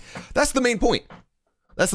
So having open donations from whatever, let's say it's like if we're streaming on Twitch and we have donations through there, if we have Patreon ongoing, if we have the Buy Me a Coffee thing, there's all kinds of different websites that have this kind of situation, or we just have our own website with a freaking donation button, right? That would be considered the general public, right? But if we're sitting here just in our group, just soliciting just to our people, that would be not necessarily as general. So when we apply, we would just have to show all the different venues and sources that we're getting stuff from and how much.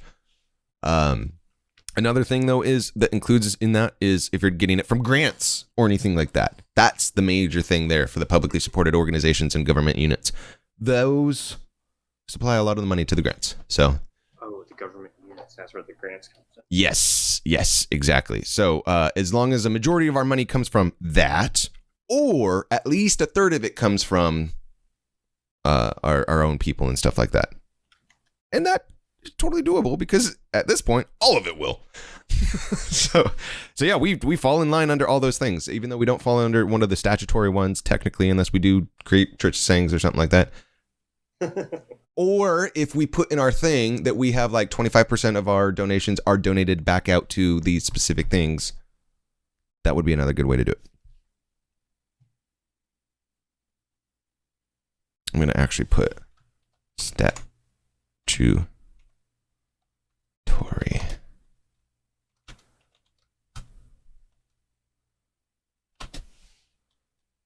All right. How are we all doing? We're about 75% of the way through this here. We're doing good. All right, I got some popcorn. Yeah. I went ahead and popped up some popcorn.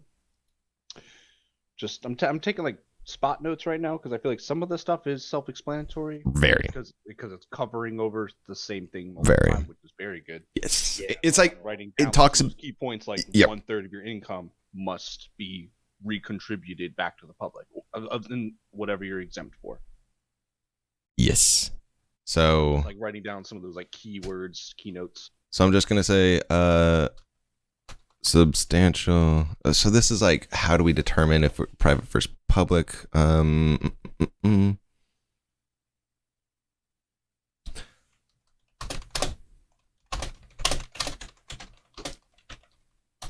Just for the notes real quick. So You guys can continue without me. do you if you guys want, Fill in. I'm just going to write a little bit of detailed note here on what we just covered. It was pretty in depth. So we're going to take like just a 5-minute moment just to kind of, I'm going to catch up. We're going to keep the stream going. I'm not going to be moving forward on the tax thing or anything for about 5 minutes. So we'll come back at 3:11 if you guys want to just take a quick break. I'm going to type up these notes here. Sure. All right. How to show your public charity substantial support and contributions from public supported organizations.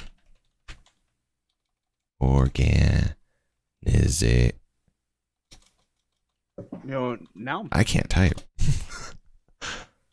Go ahead. as a non-profit 501c3, Mhm. you are a whether you're a public or a private entity. Can you be a public or a private entity for the federal government? Yes. So you can be like have somewhat of the backing of the federal government? Yes, of course. And there's different ways to fund that, you know. For instance, if you look at the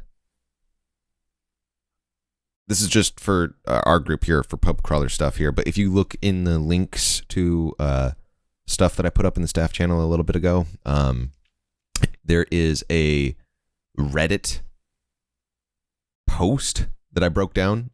It's in one of the Google Docs. I don't want to pull it up on here, but I can show you afterwards. Oh, gotcha. And pretty much in layman's terms, it tells you how to do all of that you just asked.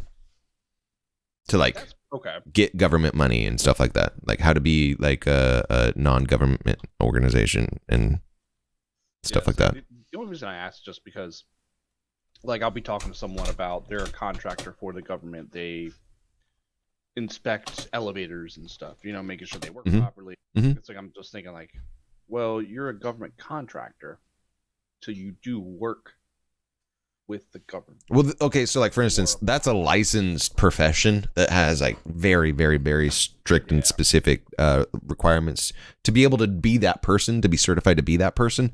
Now, the business that they work for could be a nonprofit. Could be. But most likely going to be a for-profit entity, either owned by them themselves or owned by someone else that they're working for using their labor. But most likely going to be for-profit, but it definitely could, yeah, in that example. Okay. Yeah, I was just curious, like... Let's see, like publicly supported organizations. Those are going to be like schools, zoos, things like that. Anything that you can get like municipal money, that kind of stuff.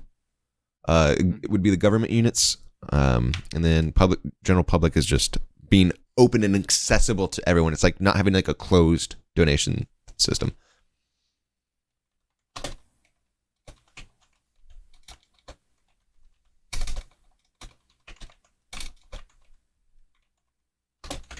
All right.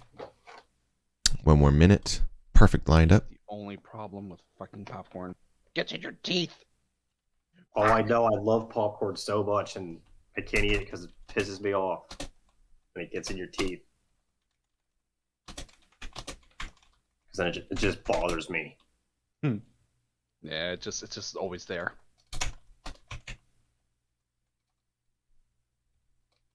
But it's so good.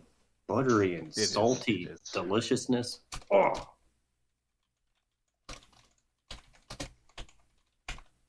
All right. Cool. Very cool. How did I get this to work again?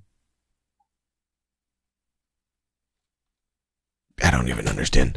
Anyways, okay. Well, we're all back. Welcome back. We ready to move on? I'm ready. All right, let's finish her up. Yeah. Of its support from gross investment income. Oh, and we already know this one, so I'm going to skip ahead to the next. Charities organization is still really small. I'm not sure After your first 5 years. broad public support yet. No problem. If she can show that her organization can reasonably expect to meet these criteria, her organization, if granted 501c3 status, will be treated as a public charity for the first 5 years, regardless of how much public support it actually Awesome. Oh, So what happens on year 6? At that point, the IRS starts monitoring the status of all public Cool. charities based on the public support reported on Schedule A, public That's perfect. status, and public support of your Form 990. Because her organization is not a statutory public charity, she'll have to show that her organization meets one of the public support tests over a 5-year computation, Very cool.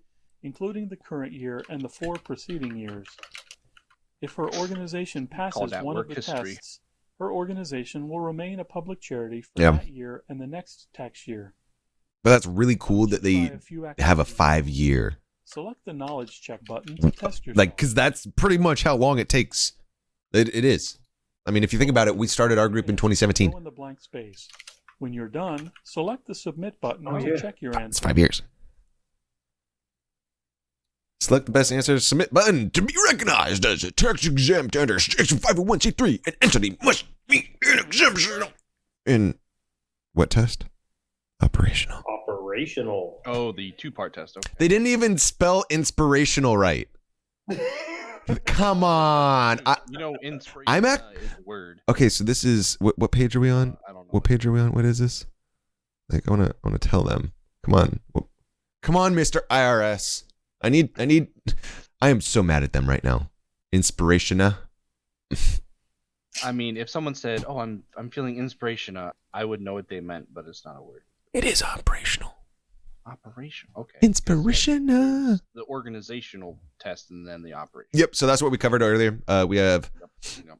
If we don't fall under one of the statutory things where they just kind of basically are like, oh, you do this, cool, you're a 501c3, then we have to be tested pretty much, and that's what we talked about earlier, where it has the principal activities, limit activities, refrain from prohibited activities, and you got to keep that up.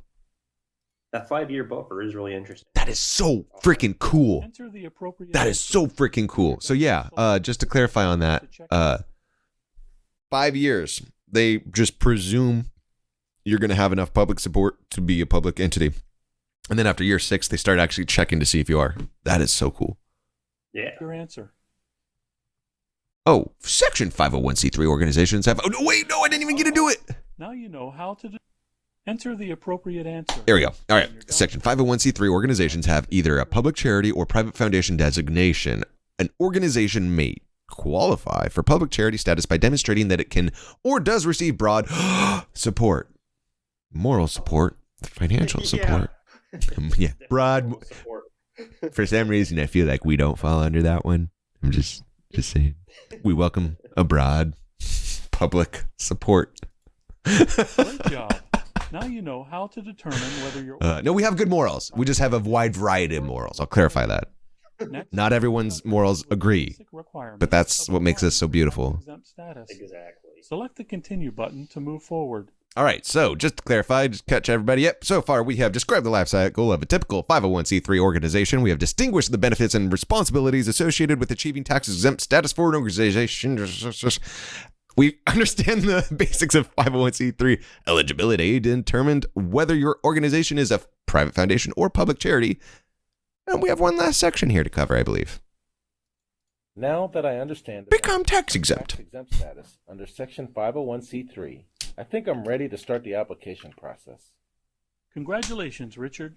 Filling out the forms can be a big task. Congrats, But before Richard. you start, there are a few things you should know.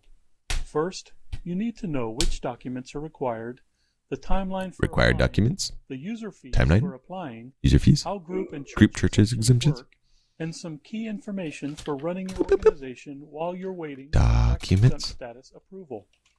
First, let's start with... Wait, whoa, pause. I'm going to write those down. Slow it down there. Whoa, legal, giggle. Yeah. I'm writing this down. It basically just gives you a nice index of what you need to become tax exempt. Yep. I like So this is an application process. This is after we've already determined all the things that we need to determine. And I hate how much a church sounds like an easier thing to do.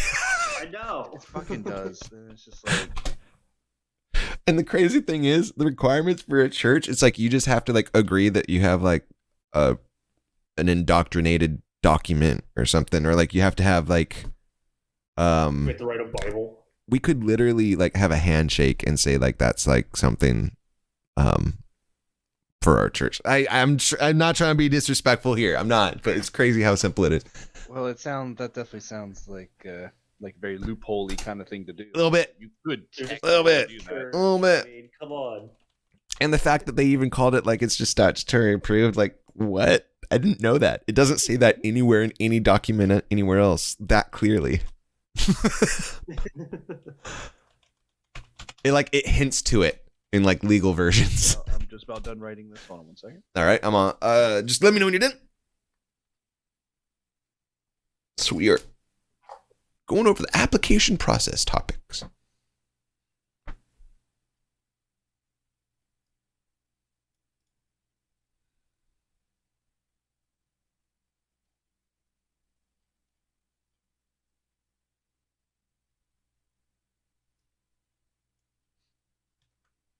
Okay, I'm ready. All righty. Oops. I like to handwrite my notes. Perfect. Good. No. That's very good. 1023, as that is the bulk of your application. Select the Form 1023 button. Form 1023. Oh, this is exciting. What do I need to apply for tax exempt status? You need two basic things, Form 1023 and your user fee.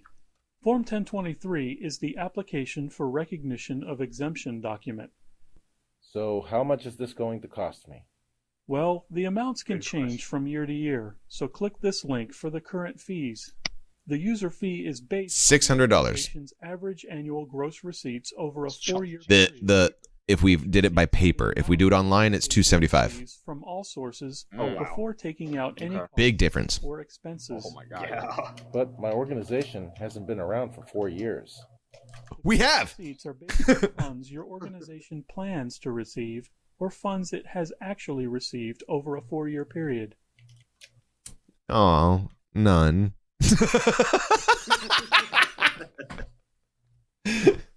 Plans to receive? Can we just put that like a lot? Can we just say a lot? Yeah, we plan to receive a lot. Yeah, funds you've received so far. Enough, which is how much? 0. Oh gosh. Okay, so basic application information. You got Form 1023 for $600, or the Form 1023-EZ, which is online, $275. Most likely go that right. Application for recognition of exemption. That's where you send it. Must be electronically committed and submitted by pay.gov. That is such a sketchy sounding like website, pay.gov. If someone sent that to me, I would expect to be that they're, trying to scam me. Yeah, right. All right, this is interesting. So, it looks like since January 31st of 2020, it all has to be online. So that's cool.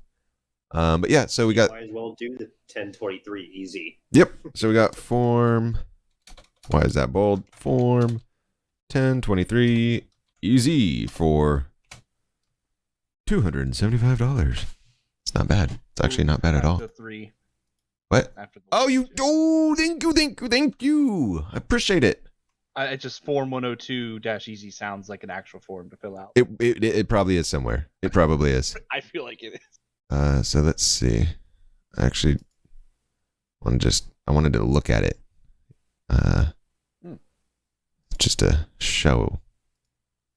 Oh my God, can you just I have to register. Okay, yeah. Not gonna be doing it right now on stream, but Good question, Richard. There are time limits. it did show it earlier. It did show it earlier in the video. Status of your organization to be recognized. Very on the day straightforward. you open, Looks a lot like the 1040. Form 1023 within 27 months of the end of the first month it was created. I'm gonna restart this. I want to hear that all. I'm What just do I need to apply for tax exempt status? all right. Here we go. So gross receipts, total money an organization receives from all sources before taking out costs or expenses. Oh. So how much money I've You get the bottom line first. Well, here's the question though is, for instance, I've spent personal money on things for our group. So have other people. But that technically didn't go, the money never went to the group and then got spent. Does that make sense? So we technically have never received any money. I've always had all of our donation stuff turned off, so like nothing actually gets, like you can't. Yeah. I mean, if it comes out of your personal account or whomever's personal account, I- that's not. I do appreciate brothers. that clarification though, because that is something good to know about going forward. If we wanted to like set up a Patreon or something like now, would actually be good. Would be a good idea. Is there a Cool. deadline for me to file my Form 1023? Good Yes. question, Richard. There are time limits. Generally, in order for the tax exempt. Okay, so we have 3 years? organization to be Almost? recognized from the day you Or open. low? You need to Over file 3 years? Form 1023 within Oh, like- 27 months of To- the end of the first month it was created. So this This is timeline graphic will show you an idea. after we've already done the state stuff, already gotten the EIN. So how long This is does the it get Form back? 1023 EZ being applied to the IRS itself. So we can do all the state stuff and take literally 27 months until you Immediately after apply receiving for the 1023. I don't think we're going to wait. There's no reason to. and deposit the user Other than showing public support, but if they give you a 5-year grace period, no reason to wait. a minor amount of Nope, additional just get it out of the information way. to complete our review, you'll hear from us again in about 90 days. If the application is very complicated or missing a substantial amount of information, it'll be assigned to an exempt organization's, also known as EO, specialist. This person will work directly with you to get all the information Very needed nice. to make a proper assessment. So, if you haven't heard from us 90 days after you receive the acknowledgement notice, go to Where is my exempt application on irs.gov. If your organization meets the requirements for exemption, the IRS will issue a determination letter recognizing your organization's Yay. exempt status under Section 501c3 and also showing your foundation classification. All right, cool. So, application timeline. You apply within 3 years, pretty much, after you form. The IRS, you give them your money, and they tell you that you paid for it. They take up to 90 days. They either approve it or they don't. They might request more information. It's all very straightforward. I just like application, form 10.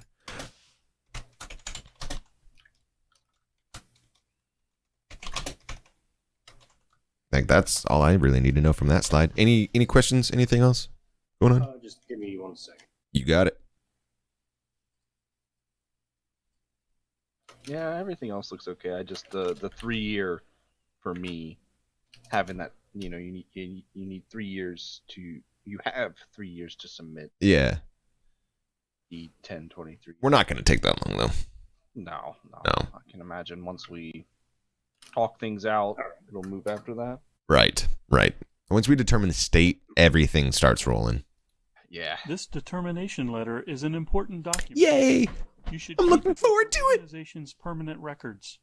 You'll need it for. We are pleased to inform you that upon review of your application of tax exempt status, we have determined that you are exempt from federal income tax under Section 501c3 of the Internal Revenue Code. Contributions to you are deductible under Section 107 or 10170. Come on, brain. A little dyslexic there. Of the code. I'm sorry, that was exciting. I don't need to read all that. That's exciting.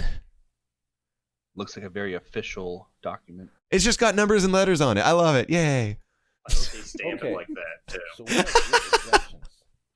Sometimes the IRS recognizes a group of organizations as tax exempt if they're affiliated with a central organization.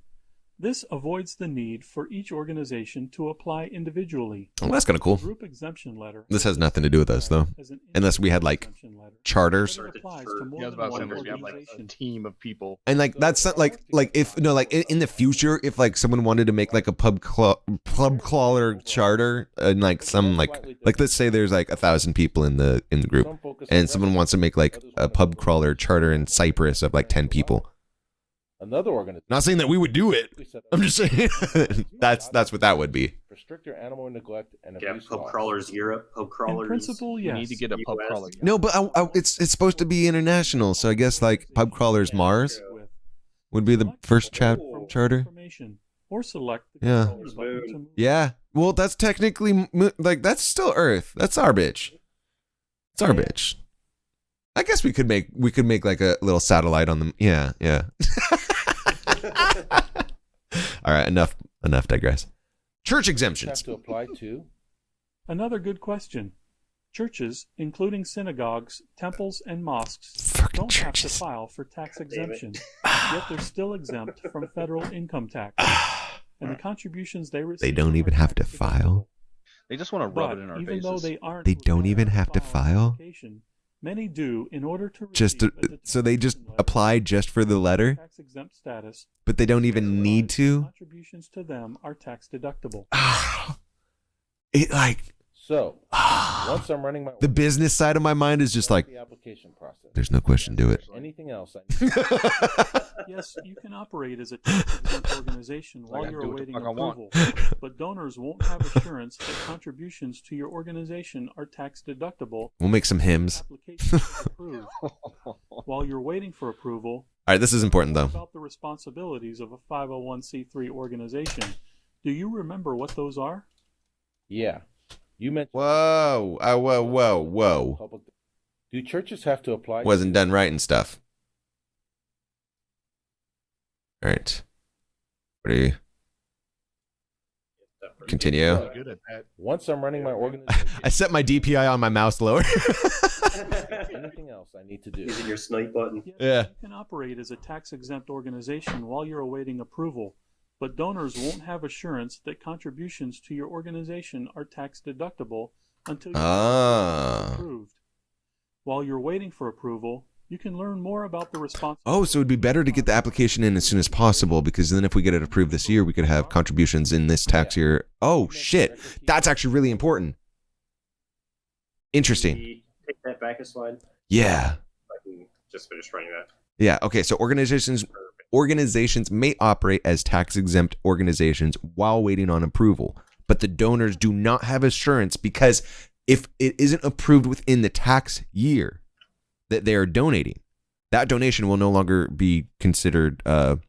You won't be able to write it all. Yeah. So like, let's say that like we apply at the end of the year and people donate to us and we don't get approved until next year. That might be a little bit of an issue, because the plan was to do all of this and like apply around September. But if we could get it out earlier, that might be worthwhile just because of this. Just something to consider, you know? Yeah. All right. We just gotta stay consistent. Anything worth? I'm good. Yeah, all right, cool. Responsibilities of a 501c3 organization. Do you remember what those are? Yeah. You mentioned record keeping, annual filings, and public disclosures. That's exactly right. Yep. You should take the Maintaining Tax Good job, Exempt Richard. Status course to review all of the activities you need to be familiar with in order to maintain your status. Let's try a couple more knowledge checks. Just going to write these down. Yeah, like while you're waiting for approval, it's good to go over these things, make sure you have everything in order. Mhm. We would already have it done all before. Yeah.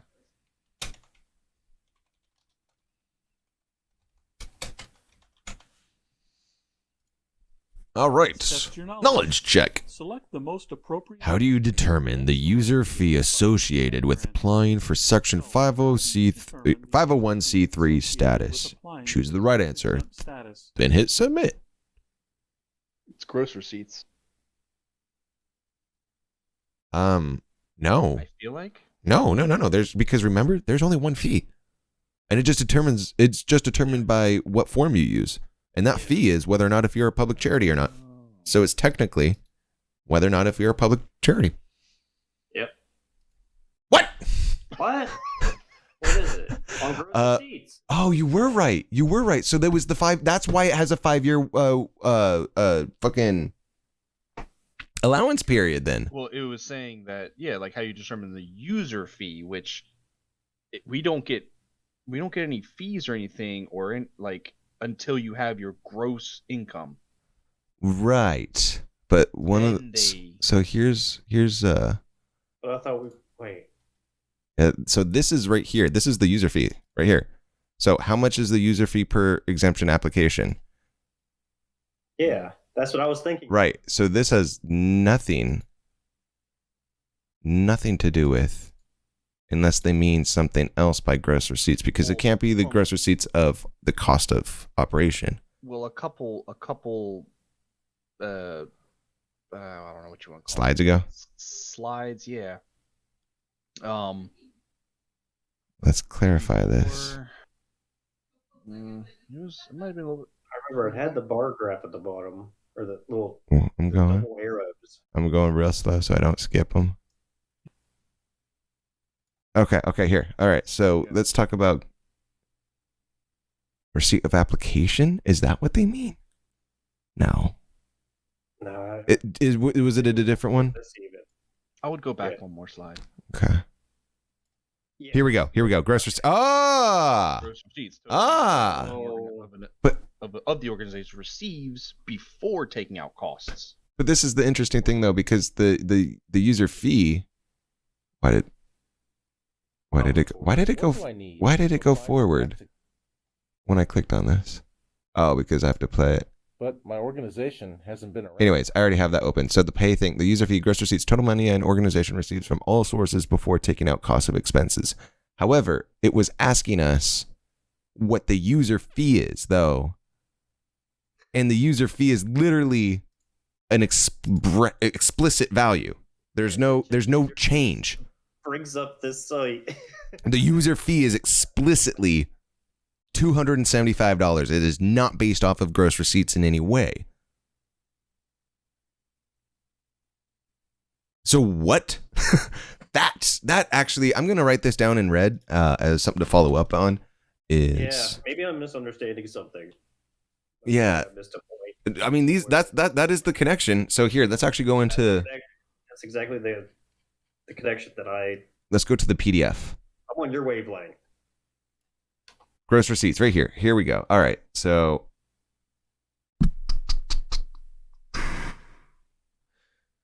the gross receipts are based on actual funds received or funds or organization plans to receive over a 4-year period. There are three fee tiers. See which one's right for you. Gross receipts of over $10,000 each year, $850. Gross receipts under $10,000 annually, $400. Gross exemption, $3,000. Sweet. So just all out exemption is $3,000. If you're making under $10,000, it's $400, and if you're making over $10,000, it's $850. But that's When they're talking weird. about user fees, or they're talking about the fees for the organization to stay existing, or to stay applied as tax. Let's just go right back over this one right I here. understand the benefits of tax exempt status Okay, under sure. Section 501c3. I think I'm ready to start the application process. Congratulations, Richard. Filling out the forms can be a big task, but before you start, there are a few things you should know. First, you need to know which documents are required, the timeline for applying, the user fees for applying, how group and church exemptions work, and some key information for running your organization while you're waiting for tax exempt status approval. First, let's start with the overview of Form 1023, as that is the bulk of your application. Select the Form 1023 button. What do I need to apply for tax exempt?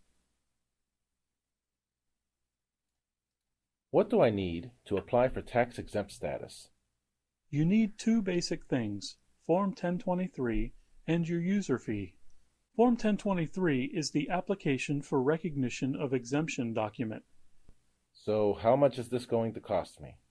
Well, the amounts can change from year to year. Oh, Click this link for the so it's different year to year. Currently, it's $275. Got it. current fees. The user fee is based on the organization's average annual gross receipts over. The user fee is based on the organization's. That's the part right there. That's the whole, a 4-year period. for a 4-year period. Gross receipts are the amount an organization receives from all sources before taking out any costs or expenses. But my organization hasn't been around for 4 years. The gross receipts are based on funds your organization plans to receive Plans to or receive. funds it has actually Or received funds over it's a actually- 4-year For period. a 4-year period. Oh, Okay. okay, cool. That's where we were saying we received 0. Yes. Now I see. Our Yes. received Yes. would Go under whatever tier The we're looking at that had under, what was it, like under 10 or under 5 or something like that. just get rid of these things I don't need. Okay.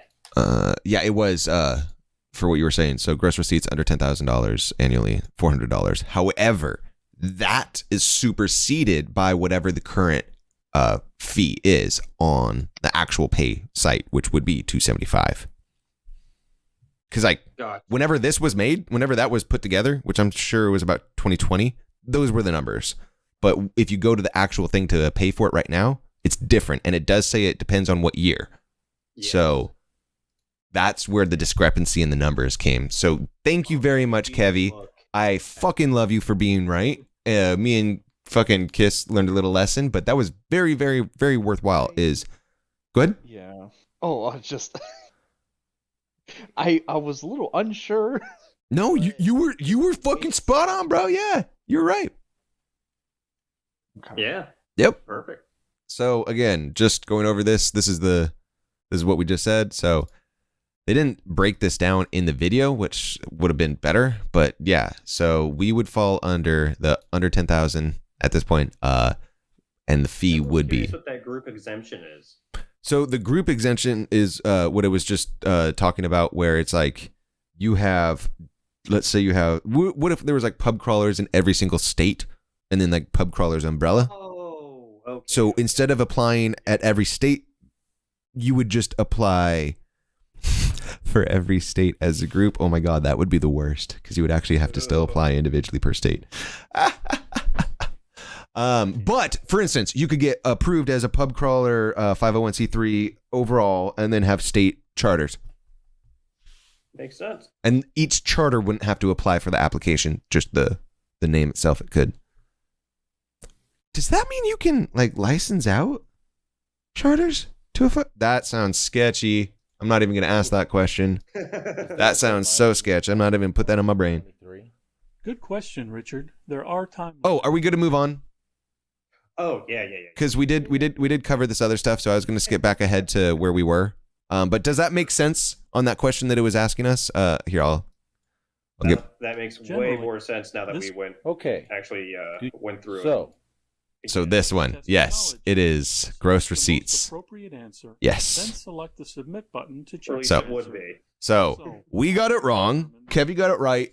Thank you very much. Kiss, we have now learned what the correct thing to do is. Wonderful. Submit. Next. Let's try another. Another knowledge check. Here's Let's try it again. the timeline. Put the items in the All right, so this is the application timeline. The very first thing should be what? All right. And this is that little timeline where it says like, like how long to go. So we got to do the Form 1023. 1023 is the very first step, absolutely. And then And the user fee. we deposit the user fee, Mm-hmm. and then we possibly get the IRS approved simple application, or the ERS is I assigned. think the EO specialist is assigned before that. But wasn't the simple one first, and then the EO, Simple applications. Oh. and then Well, Oh, yeah. so like Determination. yeah, so you got the IRS approved simple applications like churches, just flat out, and then the EO. Yeah. That's if there's like, if it's a complex case, or if there's like questions about it, or if they need extra documents. But that would be after the simple one's already approved, right? Yeah. And then determination. I might be wrong. I've already gotten 2 of these wrong. I mean, I'm fucking 2 for 2 or some shit right now. Like, come on. Sounds pretty right to me. I do know the 2 for 4? specialist is before the determination letter. Yes, for sure. All right, we ready? Yep. Yay! Good job. We got the green stuff. Great. Progress check. Now you can I meant the green color. God utilize damn it. tax exempt status and discuss the rules for running Here's stuff. exempt organization. Awesome. All right. Select the continue button to move forward. One more section to go. And just to recap, pretty much we have gone over the life cycle. We've described the benefits, responsibilities, understood the basics of eligibility, and determined whether or not we're private or public. We have applied the tax exempt status process, and we've discussed the rules for running an organization while under consideration for tax exempt status. There's some really key stuff that we learned in there. A lot of exempt organization resources with you. This is really important right here. Put together here, so feel All free of to these. review them. Actually, I'm going to close down all my other applications here and then just open these in order, because I am going to save this for my notes just to make sure I have them all. Going to have a fun time reading that on the toilet. It's a great place to read. I'm just kidding. I think that's not safe. Fall in or something. Okay, all right. So starting out. that's that one. All right, cool. And then, yeah. Sweet. Good to go. And any questions on this, on the resources? Nope. Nope. Sweet. On behalf And then of the conclusion! IRS Exempt Organizations Division, thank you for taking... We said 2 hours and it's 1 hour and 59 seconds, or 1 hour, 59 minutes, 37 seconds. Holy shit. Guys, holy shit. Holy shit. Print out your certificate of completion. Please use this button to send us an email. Yo, actually, Send your feedback. You can print out a certificate of completion as recognition for attending this course. do I just put pub crawlers? I don't know. Yeah, fuck yeah, I'm putting pub crawlers. Wait, it's a do you see that? What? What? Wait, can you rotate the screen? Rotate clockwise? Oh no! No! That's a little fucked up. Come on, federal website. What? They worked great until we got to that part. What do I?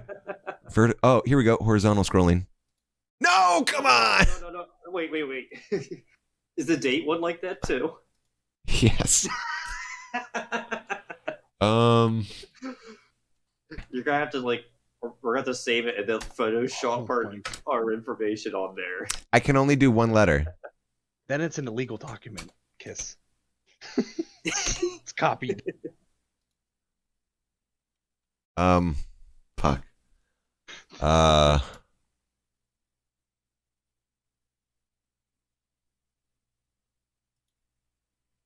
All right. Fuck. No. Maybe if I don't click on it and I just start typing. No? Okay. Can you tab into it? I'm trying that right now, yeah. Oh my god. Just fucking do it. Just fucking say pop colors. Oh my god. Wait, what if you click out? Does it put it in the No. Oh. Wow. All right. What's the date today? 2/5/22. Yep. It's the 5th. I'm just... Oh. Well, I mean, technically, if I save the file, I can edit this stuff later. Technically. That works. I don't think it's I'm not printing the file. I'm not saving the image. I'm saving it as a... Yeah, I'll save it as a PDF. I can edit it later. Yeah. It's on there, and if it's not saved to their stuff in any way, but a couple things to. Oh no, that's my fucking personal email. Oh shit, just dox my shit. Goddamn. That's not cool. Delete that, Twitch. But yeah, so that's it. That is it. That is our whole section 1. Applying for 501c3 status. And it's a very big umbrella video today. The next ones are going to be about this length per section we went in today. And what I mean by that is we did 4 big sections: eligibility, exemption, applying, and what to do while you're being determined. Those are the next kind of things that we're going to be going into. Section 2 will be next week on Saturday. And then Section 3 will be the week after. So we have a wonderful month of February and learning how to make a 501c3. Thank you for joining us in this. No better way to spend it. Oh, well, yeah. Fucking information, man. We're learning. We are using the tools at our disposal and making most of them. But anyways, so yeah, thank you for joining the stream. Anyone around? Thank you for watching the video. Anyone later? And it's a pleasure to be here. Yeah. Yeah, same. Thank you. Thanks for joining. Thank you both to Kevy and Kissa for putting up with this. Because as much fun as I have, I know it's not the most entertaining. I need to go shave my face though. Now I see Bash's cleanly shaven face. Oh yeah, I got a haircut yesterday, so I did a little trim up because trying to make it nice and cleaned up.